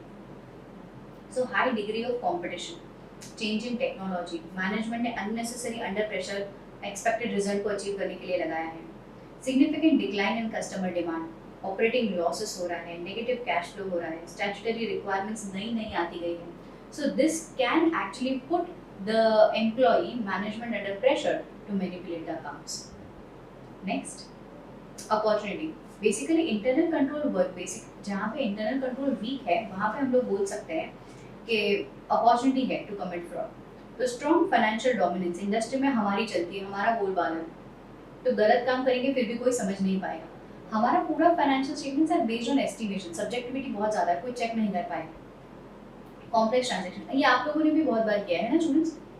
जब भी सर आपसे पूछने आ रहे हैं बेटा रिटर्न फाइल, अरे सर वो सर्वर स्लो चल रहा है. अब सर कहाँ आकर के सर्वर चेक करने वाला है ना, 10 बार बहाने लगाए होंगे, सर वो नेट नहीं चल रहा है, सर वो कनेक्शन नहीं है, सर वो फाइल करप्ट हो गई है सर. अब these kinds of statements actually makes the opposite person helpless. वो बंदा बेचारा शायद समझ भी नहीं पा रहा होगा आप बोल क्या रहे. Similar manner, financial statements when it involves complex transactions, you are aware कि सामने वाला जो रीडर है वो समझ नहीं पाएगा. So there are high chances कि यहाँ पे fraud हो सकता है. Complex transactions with the companies which are situated in tax haven countries. Significant related parties के साथ transaction, आपके siblings के साथ आप transactions कर लेते हो, तो I'm very sure they are first partner in crime. गलत काम करने में वो बिल्कुल साथ देंगे आपके, है ना? So related party transactions which are not in ordinary course of business. So opportunity है यहाँ. Next, rationalisms. What is rationalisms? अगर मैं आपके बारे में बात करने जाऊँ तो कई बार ऐसे लोग आपको लाइफ में मिले ही होंगे जो हर बार स्थिति पे सारा चीज़ ढोल देते. हमने नहीं किया, ये तो परिस्थिति ऐसी आ गई, तो काम ऐसा करना पड़ा, नहीं मेरी तो इच्छा ही नहीं थी, पापी पेट के लिए करना पड़ता है. अरे कम ऑन, अगर आपको ये सारे बहाने पहले से ही पता है, you have known the history of violation कि ये बंदा हर बार गलत काम ही करता है, so this is the attitude of that person और he is trying to rationalise his act. Excessive involvement by the management. Management चाहता है कि मैनेजमेंट का इंटरेस्ट है to report the maximised earnings. There is no distinguishment between the personal expenditure and the business expenditure. There is a strained relationship between the management and the auditor. इसके कारण क्या हो सकता है? FFR हो सकता है. मा मिसअप्रोप्रिएशन ऑफ एसेट क्यों होगा? Again IPOA. आपको यही लिखना था इन द December 21 पेपर. सो पहला फाइनेंशियल प्रेशर है, एडवर्स रिलेशनशिप है, employees are knowing that you are very soon going to lay off them, future lay off हो सकता है, रिसेंट चेंज हो सकता है, पे बेनिफिट्स रिवॉर्ड्स में कुछ खटपट हो रही है. Next, opportunities. A person is handling huge amount of cash. A person is handling that amount of asset which is very important. A person is handling assets which are easily convertible. So opportunity है, जरा भी आगे पीछे धंधल कर दिया आपको पता भी नहीं चलेगा. So this is opportunity. Next, attitudes या rationalism, failing to take appropriate remedial actions. What is failing to take appropriate remedial actions? पता होने के बावजूद हम लोग रेमेडियल एक्शंस नहीं दे रहे हैं, so it is as good as कि ठीक है हम लोग बढ़ावा कर रहे हैं। Dissatisfaction of employees with entity, change in the behavior of life cycle। Last time हमारे ऑर्गेनाइजेशन में एक पर्सन था, ये अमित भाई, ये अमित भाई लास्ट टाइम जब भी हमारे ऑर्गेनाइजेशन में आए थे तभी नोकिया 1110 ये वाला फोन लेकर के आए थे। फिर मुझे बोलता है एक मतलब 6 महीने के बाद काम करने को, बोलता है मैम मैं यूके शिफ्ट हो रहा हूँ। मैंने कहा अच्छा, यूएस उसका भाई यूएस में, बोलता है मैम मैं यूएस शिफ्ट हो रहा हूँ। मैंने कहा अच्छा। और जाते जाते मुझे ऐसे लगा पैर छूने आया, तभी मैंने उसके हाथ में आईफोन देखा। चेंज इन लाइफस्टाइल, 6 महीने में भाई नोकिया 1110 से आईफोन 13 पे पहुंच गया। चेंज इन लाइफस्टाइल, तो this is where it may indicate misappropriation of asset. And last, tolerance to petty theft, छोटे छोटे चोरी को अगर हम लोग बगावत मतलब अलाउ करते रहेंगे ना, तो this will create a huge level of, लोगों को लगेगा कि ठीक है रैशन, ये ठीक ही होगा, इतना तो चलता है, इतना तो चलता है, ये चलता है वाली situation will actually lead to misappropriation of asset। ठीक है, so that is fraud risk factors for FFR and for MARC। next is possibilities of fraud। ये सारा आपके bare standard ऐसे 240 के अपेंडिक्स वाले पार्ट में दिया हुआ है। possibilities of fraud 4 situations है। पहला, discrepancies in accounting reports, conflicting or missing evidences। तीसरा, problematic or unusual relationship with auditor, others। यहाँ पे देखिए, इनकम्प्लीट रिकॉर्ड्स अगर इनकम्प्लीट है, इनकम्प्लीट इनअप्रोप्रिएट क्लासिफिकेशन है, अनसपोर्टेड अनऑथराइज्ड बैलेंसेस है, लास्ट मिनट एडजस्टमेंट है, अनऑथराइज्ड एक्सेस टू सिस्टम्स है। अकाउंटिंग प्रोसेस में आपको लग रहा है कि कुछ भी इनअप्रोप्रिएट है, कुछ भी इम्प्रॉपर है, इनकम्प्लीट है, क्लासिफिकेशन प्रॉपर नहीं है, these are the areas wherein you can evaluate कि इस एरिया में पॉसिबिलिटी है कि फ्रॉड हो जाए। नेक्स्ट, कॉन्फ्लिक्टिंग और मिसिंग एविडेंसेस है ही नहीं, है तो आधे अधूरे, है तो ऑल्टर्ड है, इलेक्ट्रॉनिक एविडेंसेस ही नहीं, खाली मुंह बोली बातें। तो ये सारी चीजें are the indicators, are the possibilities of fraud, indicating possibilities of fraud. That is missing और डॉक्यूमेंट्स है, ऑल्टर्ड एविडेंसेस है, अनएक्सप्लेन्ड रिकंसिलिएशन है, डिस्क्रिपेंसीज है between the records and confirmation, लिखा कुछ और है, बोल कुछ और रहा है मैनेजमेंट, मिसिंग और कैंसिल चेक, इन्वेंटरी मिसिंग है, असेट चोरी हो गए हैं, इनकंसिस्टेंट और unavailability of electronic records। Next, problematic और अनयूजुअल रिलेशनशिप, मैनेजमेंट से जो भी चीजें मांगो मैनेजमेंट आपको एक ही चीज बोलता है, ना जी ना, अरे denied to access, under time pressure, बार बार पूछते सर कितना टाइम लगेगा, सर कल भी आप इधर आ रहे हो ऑडिट करने के लिए, सर सिस्टम की जरूरत रहेगी आपको, अरे भाई काम करने देना यार। So that is under pressure. Unwillingness to provide assistance, हम कुछ पूछ रहे हैं जवाब नहीं दे रहे, अरे भाई चाय का कप ही लेके आओ, जवाब नहीं दे रहे। Unusual delay in providing information, मैंने वो जो अमित भाई जिसके बारे में बोल रही थी नोकिया वाले, अमित भाई से मैं 1000 बार इन्फॉर्मेशन मांगी, 1000 बार इन्फॉर्मेशन, अमित भाई तो हर बार मुझे एक, अरे मैम कल बताता हूँ, कल रिपोर्ट पक्का मैम, कल सेल्स का रिपोर्ट आपके टेबल पे रेडी रहेगा। ये भाई साहब जितना डिले कर रहे हैं मान लो घपला करके बैठे, अब ये सोचने में समय लगा रहे हैं कि उसको सही करके बताए कैसे। So this are the indicators, these are the possibility areas के फ्रॉड हुआ हो सकता है। Others, unwillingness of the management to permit to communicate to TCWG, बातें करने नहीं दे रहे हाई लेवल अथॉरिटी से। Accounting policies which are used by the, which are followed by the entity are different as compared to industry। मैंने entity से पूछा कि एंटिटी आप ये जो अकाउंटिंग पॉलिसी यूज कर रहे हो और इंडस्ट्री जो अकाउंटिंग पॉलिसी यूज कर रही है ये तो अलग है। मुझे बोलता है it is my business not of your business. अरे भाई कंसिस्टेंसी हमें चेक करना होता है। अगर कंपैरिजन नहीं है, डिफरेंट है, possibilities of fraud. Violation of entities code of conduct, जो कोड ऑफ कंडक्ट है वो एंटिटी लिख करके रखता है कि हमको ऐसे फॉलो करना है, ऐसे काम करना है, ऐसा काम करना है, ये सिर्फ लिखित में है, प्रैक्टिकली कहीं कुछ भी फॉलो नहीं हो रहा है। Possibilities of fraud, frequent changes in estimations, again possibilities of fraud. बच्चों इसमें से this time I personally feel mark this is an expected exam question. मई 22 के लिए अगर 240 का क्वेश्चन आया ना तो इसमें से आ सकता है। पॉसिबिलिटीज ऑफ फ्रॉड, इंडिविजुअली एक एक पॉइंट पे क्वेश्चन बन सकता है। इंडिविजुअली ये चारों बातें 4-4 मार्क के expected exam question detail level पे बन सकते हैं। Next, risk assessment procedures, inquiries with management. भाई साहब बहुत अच्छा वाला क्वेश्चन है। 240 में उन्होंने हमको फ्रॉड रिस्क को जानने के लिए रिस्क असेसमेंट प्रोसीजर्स दे करके रखे हैं, ठीक है। Making inquiries with the management कि भाई साहब मैनेजमेंट क्या चीज़ किस चीज़ के बारे में जानता है नहीं जानता है। तो मैम किस चीज़ के बारे में इंक्वायरी होल्ड करेंगे? ऑपरेटिंग पर्सन के साथ इंक्वायरी होल्ड करो which are not directly involve in financial reporting processes.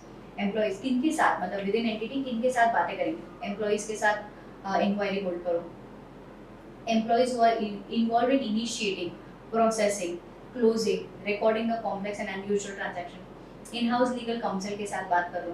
Chief ethics officer और any kind of equivalent person के साथ बात कर लो। The person who are charged with dealing with the allegations of fraud, मतलब कौन है जो अल्टीमेटली डिसीजन ले रहा है कंपनी के लिए कि यार इसने ये चीज़ गलत किया दे उसे ना, ऐसा कोई पर्सन है क्या? तो ये सारी चीज़ें। Management procedures in order to control fraud, management communication with TCWG, management communication with regards to business policies. तो क्या पढ़ रहे हैं हम लोग पढ़ रहे हैं रिस्क असेसमेंट प्रोसीजर्स में इंक्वायरिंग विद मैनेजमेंट। तो मैम कौन से लोगों के साथ बात करें और क्या करें, ये है answer. Ma'am this is an expected exam question, very important one. जहाँ जहाँ आपको एग्जाम्पल्स और बुलेट में आंसर दिखता है, हाईली इंपॉर्टेंट एरिया हो जाता है। Next, inquiring with TCWG, how they are supervising managements procedure, do they have, whether they have any knowledge of fraud, evaluation of unexpected and unusual transactions, apply analytical procedure। अगर कोई चीज़ significant class of transaction है, कोई चीज़ unusual है, तो उसको evaluate कीजिए, analytical procedures apply कीजिए। evaluating existing fraud risk factors, हम लोगों ने अभी पढ़ा RR और MOC, तो fraud risk factors को evaluate कीजिए। and identify and assess risk of material misstatement, also apply SA 315। Done? Next, last वाला point, second last वाला point talks about reporting of fraud। अगर आपको fraud मिला है तो देखिए स्टूडेंट्स, SA तो आपको कहता ही है fraud रिपोर्ट करें, इसके अलावा दो और जगह पे हम लोगों ने कहा है fraud रिपोर्ट करें। एक तो होता है under section 143 subsection 12। As discussed under Companies Act, you need to file Form ADT4 to central government if at all the amount of fraud is more than equals to ₹1 crore। दूसरा reporting आता है to the members as per CARO 2020 which is applicable for your May 22 examination guys। As per CARO 2020 under clause 11 आपको report करना होता है। Last but not the least, 240 के case में if auditor is unable to continue performing audit, the auditor shall determine the professional the legal responsibility। अगर मैं आगे नहीं बढ़ पा रही हूँ तो लीगली मुझे किसको रिपोर्ट करना है उतना बोलो और जयराम जी विड्रॉवल करके आ जाओ। If it all appropriateness of withdrawal, जहाँ पे हम लोग बोलते हैं अप्रोप्रिएटनेस ऑफ विड्रॉवल में विड्रॉवल करना पॉसिबल है तो 140 के तहत ADT 3 फाइल करो, जयराम जी की बोल करके आ जाओ। बट मैम सेबी बोलता है जाने नहीं देंगे तुझे, सेबी नहीं जाने दे रहे, what is not appropriate for an auditor to withdraw, तो हम लोग क्या बोलेंगे, तो आप मॉडिफाइड ओपिनियन दे करके आओ और रीजन समझा करके आओ। मॉडिफाइड ओपिनियन एक्सप्रेस करके। डन डन डन, परफेक्ट, एकदम चौको लागे। देयर यू कंप्लीट ऐसे 240। चलो, now let us start with the question and answers of essay 240। 240 deals with auditor's responsibility relating to fraud in an audit of financial statements। Question number 13.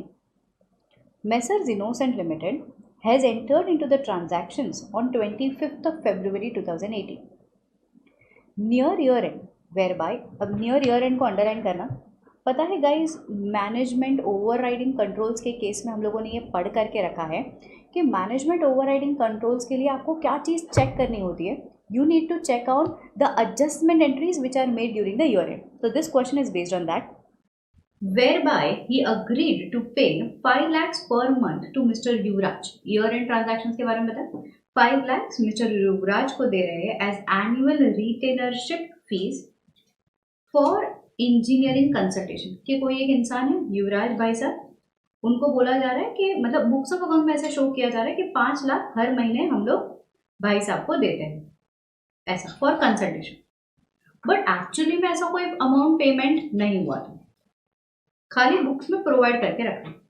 Your inquiry elicits a response that need based consultation, मतलब आपने ये मुद्दे को उठाया कि ऐसा कैसा 60 लाख रुपए, तो उन्होंने क्या कहा आपको, उन्होंने कहा कि सर नीड बेस्ड कंसल्टेशन लेते रहते हैं बट जरूरत पड़ गई तो हम लोगों ने 60 लाख का प्रोविजन किया, but there was no documentary evidences. Now as an auditor of messrs innocent, what would be your response? हम लोग क्या बोलेंगे? This is something which is openly suggesting कि फ्रॉड हो रखा है। क्या सजेस्ट हो रहा है? कि फ्रॉड हो रखा है। ठीक है, so this is the responsibility of an auditor to detect fraud, basically relating to the fraud in an audit of financial statements. अगर आपको मैनिपुलेशन लग रहा है, fictitious journal entries, and this is management overriding control की one of the technique where management records fictitious journal entries.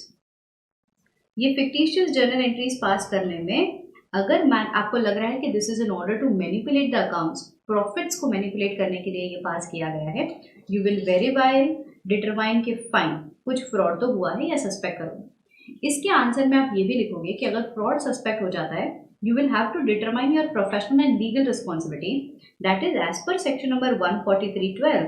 आपको central government को बताना पड़ेगा, this is your legal responsibility.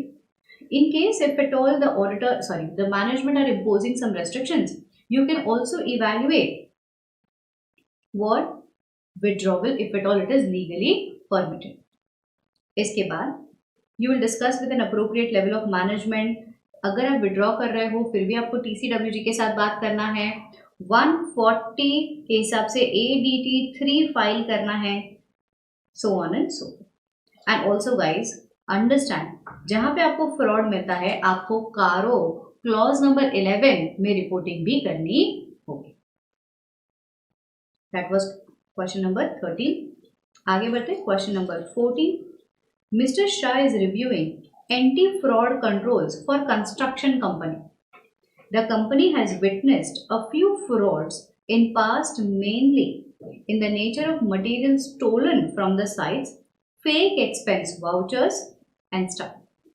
Mr. Shah is evaluating the options for verifying the process in detecting fraud and the corrective actions to be taken in such cases.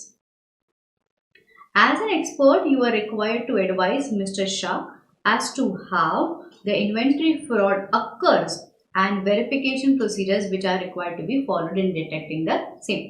Basically ये question is from investigation due diligence. ये same question आपको वहां पे भी देखने मिलेगा कि अगर कोई पर्सन इन्वेस्टिगेशन कर रहा है with respect to inventory fraud, तो ये इन्वेंट्री फ्रॉड को कैसे डिटेक्ट किया जाए, तो हम लोग क्या बोलोगे?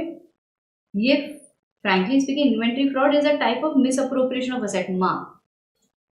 इसका कंसीलमेंट सिंपली एम्प्लॉइज मूव कर सकते हैं, रिमूव गुड्स कर सकते हैं, थेफ्ट कर सकते हैं, चोरी कर सकते हैं, गुड्स को डैमेज कर सकते हैं, गुड को तोड़ने के बाद साइड में कर सकते हैं, नहीं ऐसा तो सर गुड्स ही नहीं आया, मैनिपुलेशंस कर सकते हैं in the records, quality quantity के साथ कॉम्प्रोमाइज खिलवाड़ कर सकते हैं। So what are the verification procedures? एक इन्वेंट्री कंट्रोल सिस्टम होना चाहिए in order to record the details of the inventory movement, कितना गुड्स आया, कितना हम लोगों ने यूटिलाइज किया, कितना बेचा, कितना डैमेज है, availability of sufficient data which can be recorded, basically क्या क्या चीज है क्या क्या नहीं। Defalcation can be committed by the management also, so they can even divert some part of production, और फिर बता सकते हैं कि नहीं वो तो शॉर्टेज ऑफ प्रोडक्शन हो गया था। डाइवर्ट का मतलब क्या? चोरी करके घर लेकर गए, फिर यहाँ बोलते हैं नहीं वो तो वेस्ट हो गया, अरे वो तो गुड्स आया ही नहीं, शॉर्टेज, माल की कमी हो गई, हम लोगों ने मंगाया था इतना बट आया नहीं। सो ये सारे एरियाज में आपको इन्वेस्टिगेशन कंडक्ट करना होगा। आप मशीन कैपेसिटी भी वेरीफाई कर सकते हो, जैसे कि रॉ मटेरियल को बनने के लिए कितने आवर्स लगते हैं, फिनिश गुड्स। अगर इतनी आवर मशीनरी चली है तो यू कैन कोरिलेट के how much raw material was needed and how many finish good units are prepared, so that correlation can also be done. Next question number 15। In the course of audit of K Limited, its auditor Mr. N observed that there was a special audit conducted at the instance of the management on the possible suspicion of fraud. A request for the copy of a report to enable him to report on the fraud aspect सो उनको बोला गया कि fraud लग तो रहा है, आप ज़रा एक रिपोर्ट बना दीजिए और हमें बोल दिए कि क्या कितना फ्रॉड हुआ है। डिस्पाइट ऑफ मेनी रिमाइंडर्स आपको ये रिपोर्ट दिया नहीं। In the absence of special audit report, mister N insisted that he be provided with at least representation। यार मैनेजमेंट रिप्रेजेंटेशन तो दे दो। जो इन्वेस्टिगेशन ऑफिसर ने रिपोर्ट दिया वो आप ऑडिटर को दे नहीं सकते, तो मैनेजमेंट का रिप्रेजेंटेशन तो दे दो in respect of the company. For this management remain silent. Management इस पर भी कुछ नहीं बोला। सरासर ना यकीनन फ्रॉड हुआ है ना। सो ऑडिटर्स रिस्पॉन्सिबिलिटी क्या होता है? Responsibility relating to fraud in an audit of financial statements. The auditor is responsible for obtaining a reasonable assurance that the financial statements are wholly free from risk of material misstatement either caused due to fraud or error. Management से representation क्यों लेते हैं? कि अगर management हमको कोई ज़्यादा clarification देना चाहे तो। इन द इंस्टेंस केस जहाँ पे आपको ना रिपोर्ट मिल रहा है ना मैनेजमेंट रिप्रेजेंटेशन मिल रहा है, दिस क्लियरली इंडिकेट्स कि फ्रॉड हुआ है। नाउ आपको एविडेंसेस नहीं मिल रहा है in general, all in all this is creating a suspicion. आपकी रिपोर्टिंग रिस्पॉन्सिबिलिटीज आ जाएगी एज पर सेक्शन 143(12). हम लोगों ने बोला था 11-12 बार चिल्ला करके बोलना, तो दिस इज 11-12 बार, ठीक है। कारो क्लॉज नंबर 11 में एंड 143(12) में रिपोर्टिंग करें। मैम इन केस अगर हमको कोई एक्सेप्शनल सर्कमस्टांस ऐसा फेस करने मिल रहा है because of which we are unable to continue auditing, तो हम लोग डिटरमाइन करेंगे the professional responsibility, legal responsibility, withdrawal करना चाहिए या नहीं करना चाहिए legally permitted. The same point will be given. Next question number 16। In the course of audit of quick limited, you suspect that the management has made material misstatement in the financial statements intentionally, जानबूझ करके, to deceive the users and to succumb the pressure to meet market expectation। ये market के expectation, ये IPOA वाला question, market के expectations को मिलने के लिए हम लोगों ने फ्रॉड कर लिया है। Elucidate how the fraudulent financial reporting can be accomplished. कैसे फ्रॉडुलेंट फाइनेंशियल रिपोर्टिंग हो सकता है? by manipulation, intentional misapplication, omission of the entry, misrepresentation, इससे fraudulent financial reporting हो सकता है। ये था पहला क्वेश्चन। दूसरा, discuss what are the techniques via which the management can override control। MOC वाला आंसर है।